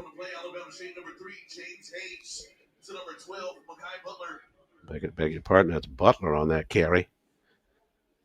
Got Butler listed as a cornerback, but with those double numbers, he should be that's RB. That's what happens when you have a big budget. Sure. Alabama State, when they came up for pregame warm-up, couldn't help but noting they appeared to have at least 80 players dressed for this game. Tuskegee had a lot of players healthy, but the Alabama State sideline, they are packed. Yeah, a lot of players. And as you referenced, that's the difference between the levels. Punt is a floater. Bounces upfield to you trying to get away from it, and the Hornets will down it near the 27-yard line. So with a minute 24 left in the third, Tuskegee set to take the football back, trailing it 52-21 to the Hornets of Alabama State. This is a good time for perhaps a jive turkey number 2, or are you holding it for something else? Well, I have to say that jive turkey number 2 is a tough one, because this is going to fall directly on the shoulders of the equipment manager for Tuskegee University. So my Jive Turkey Award number 2 is the black jerseys with the red numerals. Huh. You like those, huh? No, I do not, because they're impossible to spot. If you have a press box that's more than 2 levels up, you've got to squint to get an impression of a number. So black jerseys with red numerals, I can do without. They are the Jive Turkey number 2. I can commiserate with you on that one. In the backfield on a handout, that play is blown up in the backfield as the Hornets knocked that play down right at the point of the handoff. Mulba hit. Line of scrimmage was the 27. He was hit near the 24, and that's where the mark will be on a second down. So nobody picked up the defender there. Came right in and made the hit on Mulba.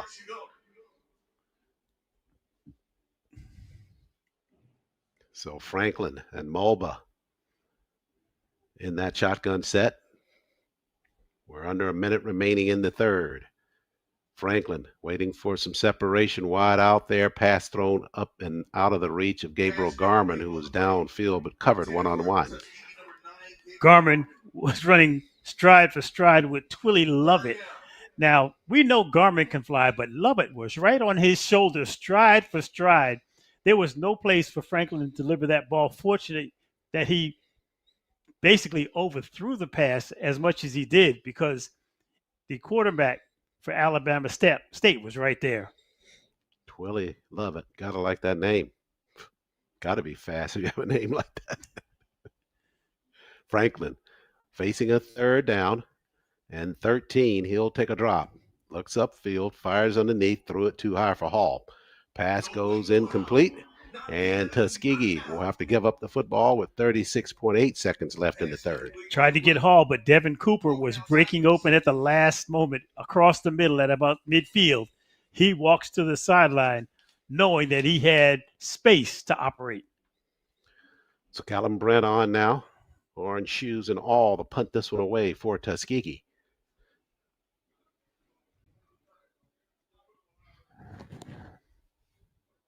Hornets will have a lone man back standing near the 40-yard line waiting to receive the punt from Callum.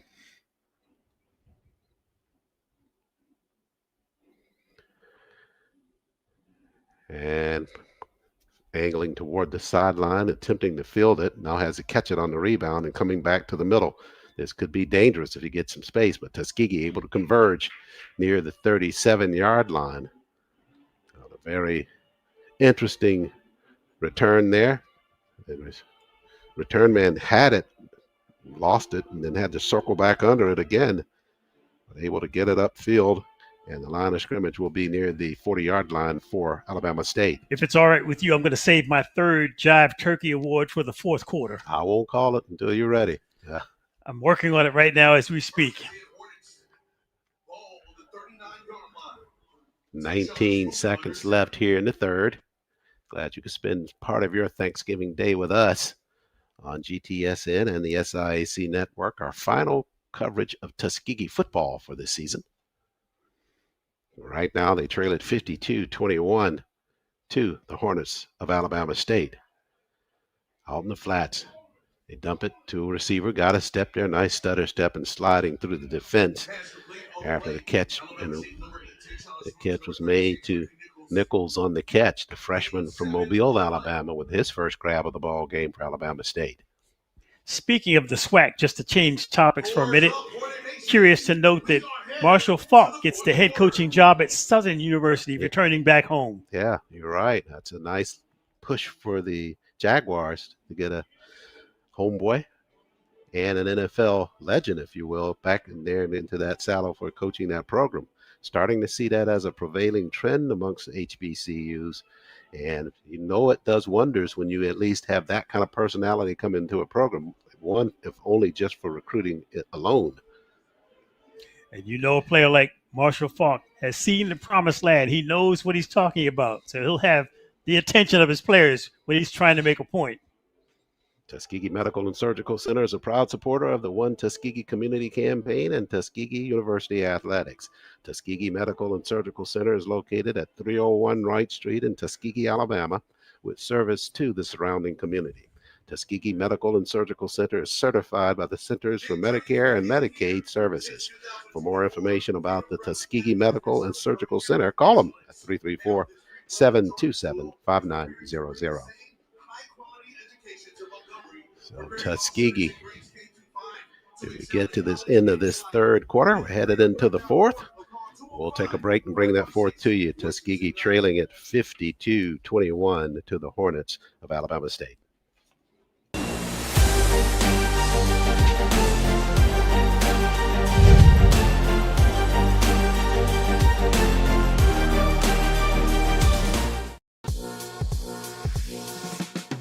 C-SPY is a prestigious scholarship, a world-class leadership training program, and a ticket to a rewarding career as an officer in the United States Coast Guard. C-SPY is an opportunity for students attending minority-serving institutions that goes beyond paying for 2 years of tuition and other college expenses. Once accepted, you'll be a member of the Coast Guard, earning a full-time salary, plus medical benefits and a housing allowance. While continuing your full-time studies, you'll get to learn about life in the Coast Guard firsthand. You'll quickly find that the Coast Guard is unique from the other military branches. It's a different kind of service, with crews of like-minded people who perform life-saving missions every day and protect our environment and communities. If you're ready to step up as a leader and help us make the world a better place, then visit gocoastguard.com/CSPI to learn more or talk to a recruiter.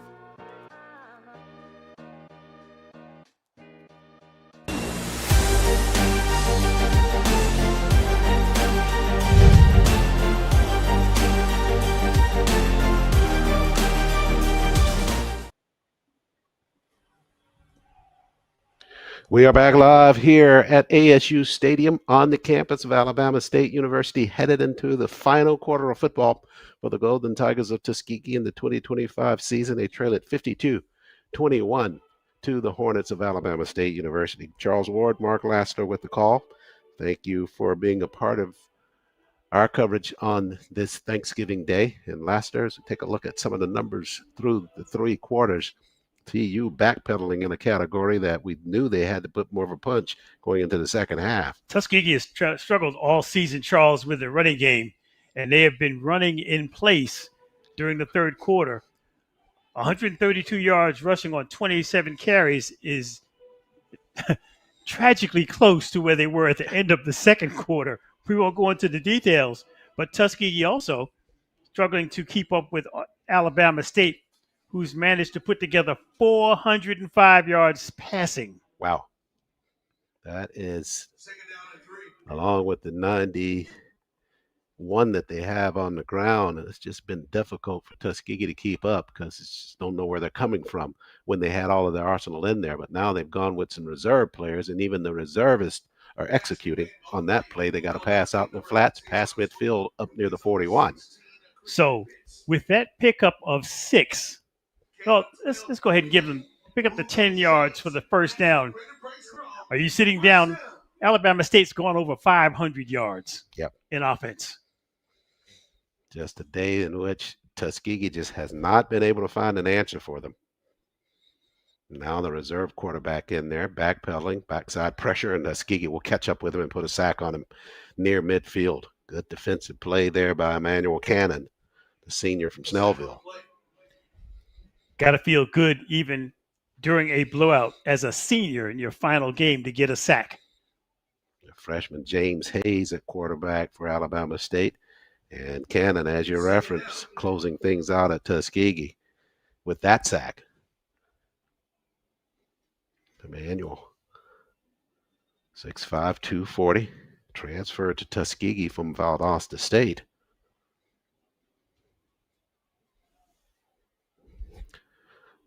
So on a second down play, Hornets keep it on the ground. Butler on the carry.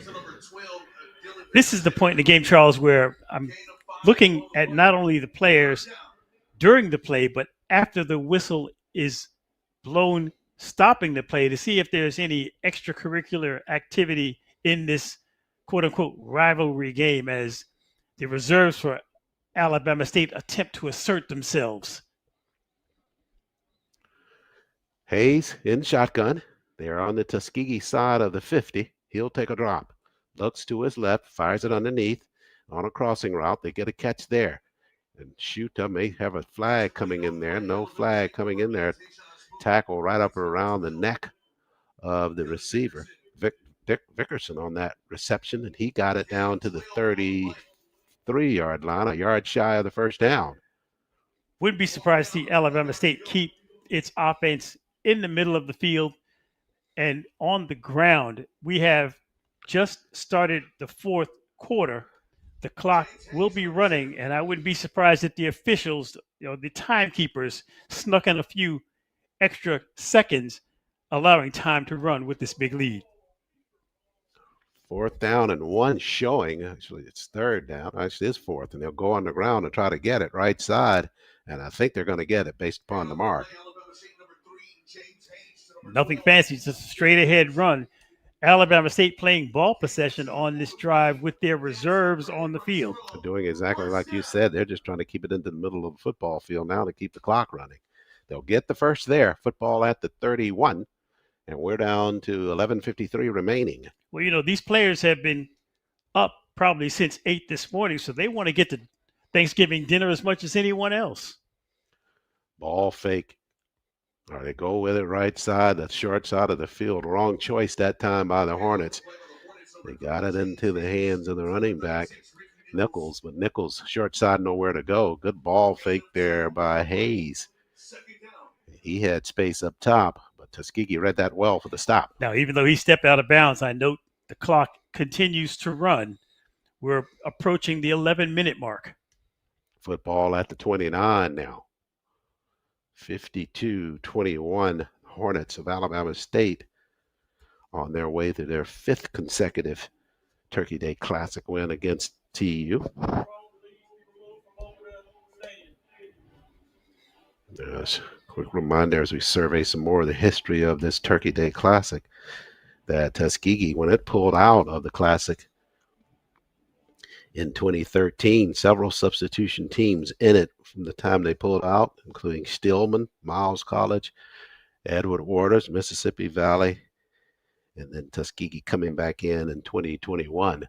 On the ground, they go straight ahead with the football, looking for spaces loose on the field. And I think Tuskegee may have come away with a fumble there. Yeah, they got it near the 27-yard line. So they were working it on the inside. The Hornets were just trying to burn clock, but TU got in there, got a hand on it, ripped it away, and they'll have the football. It's kind of a strange-looking play as Alabama State's not trying to do anything fancy. Tuskegee's defense very aggressive in attacking the football. They come away with it. Offense back on the field. They're going to start this drive from the 27-yard line of the Golden Tigers. It was Messiah Wells coming in there with that fumble recovery for the Golden Tigers. So Wells, a senior from Jacksonville, closing out his campaign at Tuskegee with a fumble recovery there. On the ground, TU is Spivey looking for space right side. Ronaldo past the 30, up near the 32. I wouldn't be surprised to see Tuskegee, again, keeping the ball inside the hash marks. We're approaching 9 minutes left in this ball game, and we're approaching the time for my 3rd and final Jive Turkey Award. I know everyone out there is waiting patiently to find out what it is. Hey, I'm saving my dressing until we get that Jive Turkey number 3. 2nd down effort here for the Golden Tigers from their own 33-yard line. Ball fake. Franklin shoots it out in the flats and threw it behind the intended receiver. Was trying to get it into Malik Thomas's hands, and Malik can't make the catch on the turnaround. Franklin trying to encourage his receiver by clapping his hands as he comes back to the sideline. Ball was thrown a little bit low and outside. Malik Thomas was going down to try to make a sliding catch. Just not one of the more accurate throws by Franklin all afternoon.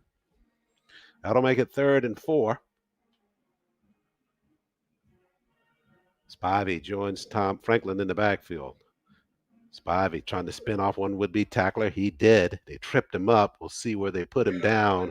And he's going to be about a half yard shy of that first down marker, I believe. He's very close. I don't know if he got the best spot of all, because where he went down, the nose of the football is inside of the 36. They have to get to the 34. So he got a half yard shy of the marker, and that brings on the punting unit for Tuskegee. I should say 37. Yep. I'm looking backwards now. 9:23 remains. See if Cullum actually does punt this one away for Tuskegee. He's run it once before. This time he'll boot the football. Fair catch called for. Squeeze made at the 30-yard line, and the Hornets will take over the football from their own 30. So Tuskegee trailing it 52-21.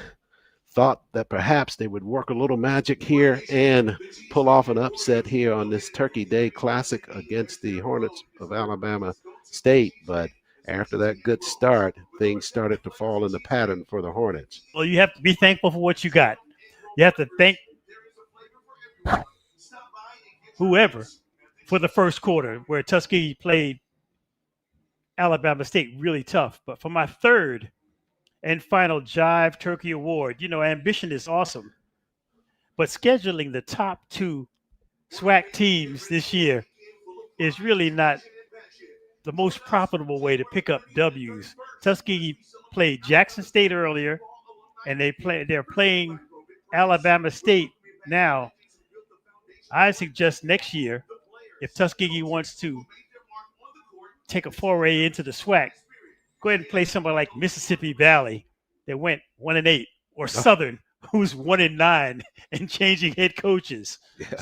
So my Jive Turkey Award goes to no one in specific, but make sure if you're going to go into the SWAC, play a Jive Turkey team. Yeah. So this was not a Jive Turkey team here in the Hornets, and perhaps you're making a reference to putting Southern on the schedule for next year with Falk there now. That may not be a easy proposition as well. Well, I question the wisdom of playing two SWAC schools in one season anyway. I mean, one is enough. And to get an early season read on your team, it's nice to go against tough competition to get a read or a barometer of where you really stand. But to play two, that's a tough haul. And you really qualify that first one against Jackson State, because when you played that game, you had to come right back and have a Thursday game right after that. So that really put a real tight squeeze on Tuskegee early half of the season to have to go through that gauntlet there, those two teams. I think part of the reasoning, though, we were talking about it a little bit earlier today, is that Tuskegee just trying to get a sense of perhaps where their program stacks up against SWAC schools like that. There's always been this rumor mill about Tuskegee eventually leaving the SIAC and eventually going to a different level of HBCU football. You used the word barometer. At least what you can take away from that, despite that, you lost in those games, is at least getting a read of if there are gaps between where your program is and where these schools are. You start to get a read for what those areas might be. If Tuskegee has any thoughts of switching conferences to the SWAC or even the MEAC, I would have one suggestion: make sure you pack your luggage, because they're going to have to do some extra work on not just your first line players, but building quality depth so you can compete late in ball games. Hornets will keep it on the ground. They'll run it left side, stringing out toward the sideline. It's Vickerson, and Vickerson runs it for a Hornet first down they'll put him out at the 46-yard line, and that takes us down to 8:27 and the clock remaining here in our final broadcast of Tuskegee football for this season. Well, let me just say this, that it always seems like the football season goes really fast. From the time that we kick off to this final game, it's like a heartbeat. I agree with you wholeheartedly. And you know why it goes fast? Because it's great working with you. Oh, boy. I mean, that's the whole thing. It's been, despite the struggles of the team, it's been an enjoyable watch, and we've seen a little bit of everything this season. Indeed.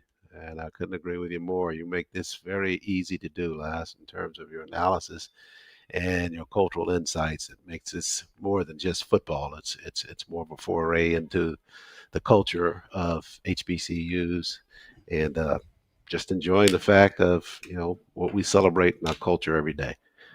On the ground, Hornets work it. They spin it toward midfield, and they'll pick up 4 on that carry. Well, speaking of culture, we've hit some decent restaurants this year, too. I mean, Yeah. it's always, football is one thing, but the culinary expertise that we gain on the road is quite another. Yeah. What would you put in your top restaurants this year on the road? Oh, boy. I think the one we both agreed on, but I can't recall the name of it, was the one in Columbus that we went to. Or it could be the one in Augusta. The Augusta sure. The Augusta Seafood Restaurant. Right, yeah. Boy, that was not bad. That's true. Yeah. I think it would be one of those two. The one in Augusta. I'm with you. And then the one in Columbus. I can't remember the one in Columbus, but it was Mr. something or Mrs. something. Mrs. B's. Yes. Mrs. B's Okay. restaurant, Yeah. where she was trying to give you her phone number. I don't remember all that now. No, that was the place we promised to come back for breakfast, and I think they Right, were closed sure, or whatever. That's right. That's okay. Yeah, no, Mrs. B's. Yeah, that was that wasn't the one I was thinking about, but that was an experience. So yeah, Not bad. Not bad. Had the grand opening the next day for breakfast, and they were closed. Up the field, Hornets throw it near the marker at the stick at the 34-yard line. That's enough for a first down. They complete that pass out to Kareem Key, and they move the chains again. Now, here's a pride drive for Tuskegee's defense. They've already given up a sizable number of points. Alabama State is running its offense as if they want to score again.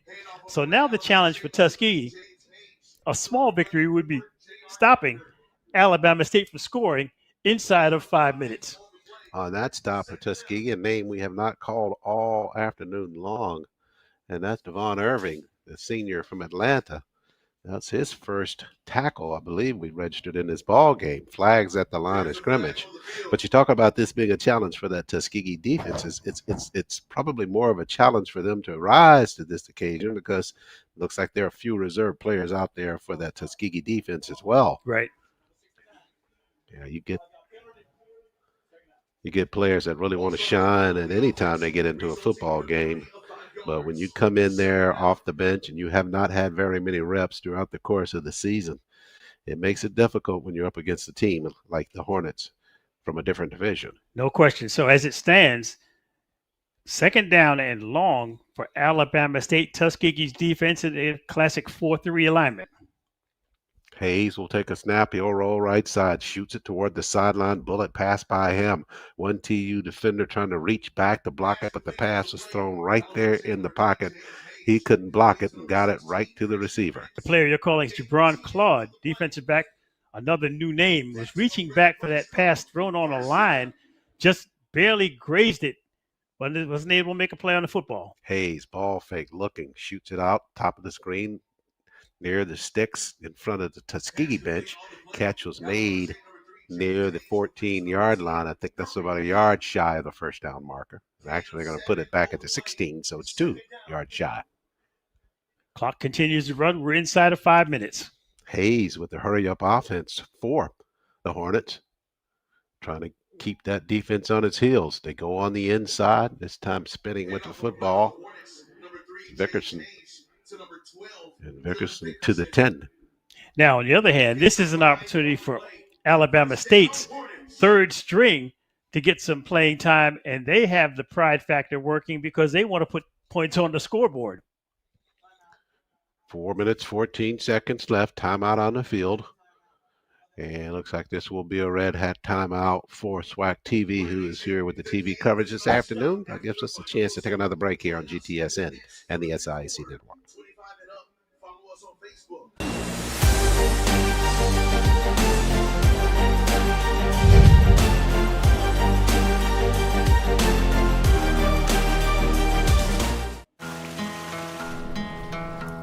Listen up. That's the world, and it's begging to be explored. Hear it? It's talking to that part of you that doesn't buy what everyone's selling. The part that understands you get you better than anyone. And that you deserve the freedom to create your own flight plan. This is your office in the sky. It's where you chase the horizon, create connections, and turn every destination into a chance for exploration. Not only of where you are, but who you are. And this sound, it's the sound of you saying, Ladies and gentlemen, This is your captain speaking. are you ready to soar? The Lift Academy. Explorers wanted.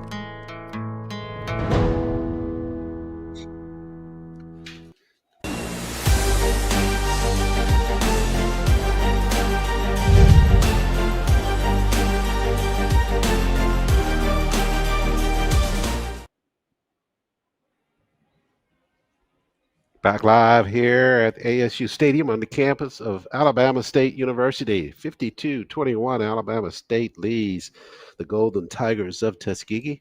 Mark, right now that Alabama offense up to 567 yards of total offense. Ouch. Tuskegee at 343. Yeah, they've just had so many different weapons in terms of how they've approached this game offensively. Tuskegee has been struggling to keep up with it defensively. 27 first downs for the Hornets of Alabama State. 124 on the ground and 463 through the air. Completion percentage, if you had to take a guess about their completion percentage, what would you think? For Alabama State? Indeed. I would say it's 55%. You're sitting down, I guess. I see you sitting right to my right. Snap on the play. They fake it inside. Instead, they give it inside to Vickerson. He'll work his way down to the 7-yard line. What is it? You want to try it? 83%? Yikes. Yikes. Yeah. Wow. Okay. Yeah, they have been very effective throwing the football.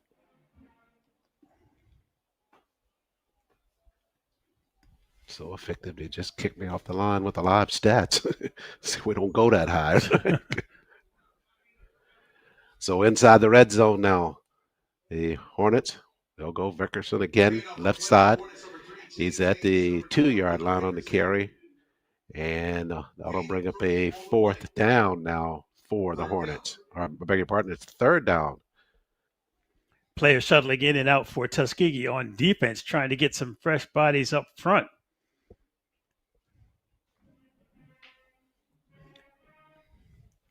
Rod Favor into the game up front. TU trying to make a stop if they can here. We're at 3:04 remaining in the football game.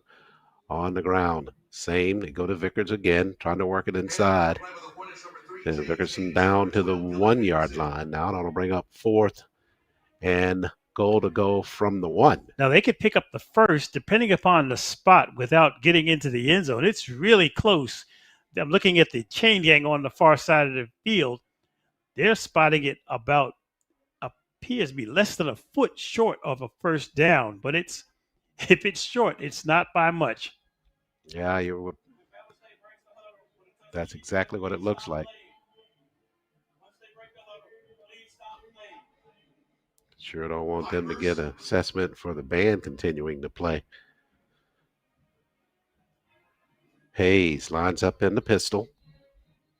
And they look to the sideline. They're still trying to get the band to stop playing. Oh, Alabama State took the timeout, I see. Alabama State's going to the closed end of the stadium to our right. The Tuskegee marching band is in the corner of the end zone facing the Alabama State offense. So they complained to the officials that the Pipers were a little bit too loud. Yeah, and then walking to the sideline, James Hayes, the quarterback, was talking to the official about that same thing, trying to coach him into seeing if they can get some kind of warning sign or either a violation against Tuskegee for the band that continues to play. And notably, Alabama State taking that timeout with 2:11 remaining in regulation. They take it here on the front side of that 2-minute timeout, so they know that if they're able to at least get that 1 foot necessary for the fresh set of downs before a touchdown, then they'll have that other timeout at the 2-minute mark if they needed it for any portions of what I couldn't imagine in terms of why they would need it to continue building on their score. They lead at 52-21. These are the things that make rivalry games, just the petty things. It's not necessarily the score on the scoreboard, but we're going to drag this out as much as we want to with a big lead. Yeah, you talked about these teams in terms of this tradition and how long this classic has been going on. Yeah, it's a lot of what you talked about, is just camaraderie in terms of the competition overall. But don't lose sight of the fact that these teams are aware that history has an ebb and flow with them in terms of one team being up for a while and it favor another at other times. Because I'm just looking here at the roster. Back in 2007, Tuskegee put up 64 on the Hornets of Alabama State. So anytime you get to the point of letting it be one-sided, they're not holding anything back, and the players aren't, certainly the ones that want to get into these games as a limelight. Well, the challenge for Tuskegee, Charles, just to be frank about it, is what does it have to do to turn things back around so they can be competitive, if not continue their winning tradition at the level that they've expected to win at? Well, I think there's a genuine recognition of part of the formula for that, and that's knowing that what do we need to do infrastructure-wise to create a better recruiting environment for students coming there? And what is it that you can do when you to try to keep them there? And there's some announcements that came out of the department as the Hornets will run it left side and they'll run it in for the touchdown. They kept going to Vickerson, and they got it to him this time, and he goes outside, got some space, and got the touchdown. So the Hornets stretched their lead to right now 58-21. And we're talking about some of the things that were announced by Athletics Director Reginald Ruffin. Not so much a formal announcement, but some of the things he's put out on social media about some of the things that Tuskegee's got on the drawing board with regard to enhancing its athletics facilities, which includes another football stadium, the addition of a soccer stadium, because that's right around the corner. They'll pick up soccer next year. And then a housing facility for the student athletes. I think it was either 160 or 140 unit housing complex sited for Tuskegee. And knowing that when these kids come into campus, you've talked about this a couple of times in the season when head coach Willie Slater was there at Tuskegee, and he shared with you one time that he thought he had the kid recruited till he brought him on campus, and then that's where the conversation broke down. That's one of my favorite stories. And Willie Slater said he had the student recruited until his parents saw the facilities. And so Tuskegee has a task in front of them, because Tuskegee just doesn't want to be competitive in athletics. Oh, sure. They want to be exceptional in athletics. And so you have to look at what your competition is doing. And the competition in this state is Alabama State right up the street. The competition in the conference, schools like Albany State, sure, Fort Valley, you know the names. Absolutely. And, a loss to a school like Morehouse, which is more known for its academic tradition, has got the sting just a bit this year. So the work that Tuskegee has to undertake to get this program to a point where they're winning 8 to 9 to 10 games a year from where they are now, that's a heavy lift. Sure. Dynamics have certainly changed as it relates to college athletics. E.J. Hall will field a kick at the 5. E.J. trying to get to that middle there, but he's strung out toward the sideline and knocked down near the 27. Now, the good news is you're in a very fertile recruiting area. You have South Georgia, you've got Alabama, and if you really want to stretch, you've got Florida to pull from. So it's not like you don't have access to get in front of some elite talent. But to your point, you've got to be able to sign them and retain them. And the leadership at Tuskegee, from an athletics perspective and an administrative perspective overall, well aware of what is not there at the present and what they have to do to make it so. Because you start talking about other schools in the conference, you named a few, Fort Valley, Albany State. And Albany State's is really now with Quinn Gray at head coaching job. I think he's got a lock on Florida now and a lot of those kids coming from there. Gray with that NFL career at Jacksonville, and then playing at FAMU, so he's got a footprint down there. Well, look at a school like Benedict, sure, who some people predicted would not be as dangerous, and Benedict has followed up a decent year with a better year. And they, in fact, as you mentioned, that Benedict and Albany State on Saturday will be in the second round of the regionals of the Division II. So, in Albany State hosting that football game. That should be a fun run. Sure. It's going to be the third time I believe they met this year. They played twice in the regular season. Okay. They played once in the regular season, then in this championship ball game. And now they'll play a third time. Wow. But one of the things we are assured of is at least one of those schools will be going on to the next round of the playoffs, which is, I believe that's I don't want to say that. I think Virginia Union got through it all the way through and actually won one. So, but for the SIAC, that's going to be a real deep penetration to have one of the schools going into that next round. Mm-hmm. But right here, we're just about wrapping things up with just 2 minutes left. We got to that 2-minute timeout remaining in this football game with the Hornets leading at 58-21. And our final coverage of the Golden Tigers in football season, they're wrapping up our coverage. But as we referenced before last, it has been a rewarding experience for me to be here working with you. Very informative and educational experience as well. You sharpen my approach to this entire concept. Well, we push each other. Yeah. We push each other. All we need is two things: press credentials and parking passes. It's real simple. Of course, as we're giving out thanks, certainly could not thank Athletics Director Reginald Ruffin for his support of the Golden Tigers Sports Network. Tuskegee on the ground. They give it left side and running it to about the 30-yard line. That'll get the clock going at 1:49 left. Here's a name we haven't called a lot. Desmond Leverett with the carry for Tuskegee. Seemed to have a bit of a down year this year. He was a feature back last season. Yeah, indeed he was. I think Desmond had an injury, like several of the running backs during the course of the year, that sidelined him for a while. It was just difficult to get going back and get back into that lineup as solidly perhaps as he wanted. Sure. Second down effort here. We're at 1:20 in the clock running. And Franklin shoots it out in the flats. Catch made there. And spinning back to the inside. And I think Franklin has hit his brother Ryan for the first time in the ball game. And Ryan with the catch. And that duo will celebrate that, I'm sure, as they continue beyond Tuskegee, with Michael graduating and Ryan with a year or so left at Tuskegee. Talking to him after the Morehouse game, he connected with Ryan on a couple of passes in that ball game, and he was talking about just how cool that was to have his brother out there playing. Under a minute left now.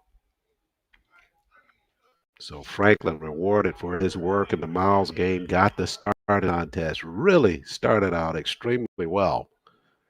Had a couple of interceptions, quelled the fire, and then he had that injury where he went out for one play. It re-aggravated that separated shoulder.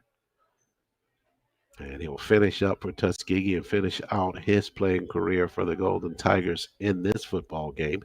Likely our last play of the contest, as the clock is working its way down to 17, and TU don't really have to run another play here, but let's see if they will with 10 seconds left.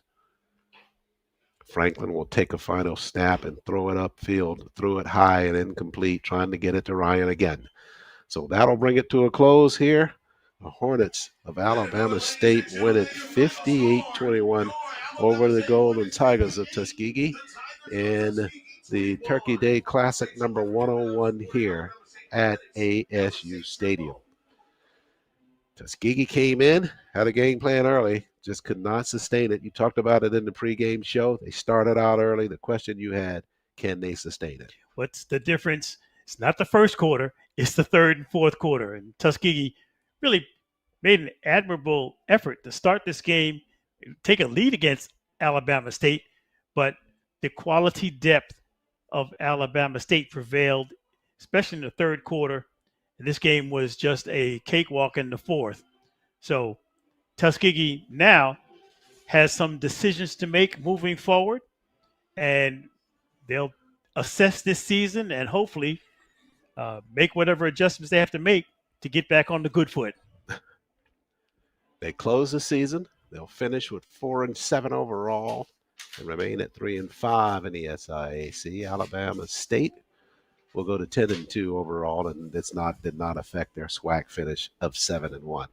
So that'll do it for our coverage of Golden Tigers football for the 2025 season. Special thanks to Tuskegee President Dr. Mark Brown, Chief Operating Officer Dr. Rolandis Rice, everybody in the athletics department, including the athletics director Reginald Ruffin, all the way down to Jordan Benson for his wonderful work as sports information director, Deborah Rogers, deputy assistant AD, Nick Brown, and all of the coaching staff with Tuskegee football. It's just been great to work with them all season long. They were just very open to us being there as a part of the Tuskegee team and sharing with us anything that they could throughout the course of the year. Special thanks to Coach Clint Smith for just helping us in terms of our logistics arrangements on the road throughout the campaign. I want to add a special thank you for your work during the season and the exceptional work on alumni engagement with Golden Tiger Sports Network and Tuskegee football. We'll see. Hopefully that'll be something that we can continue into 2026.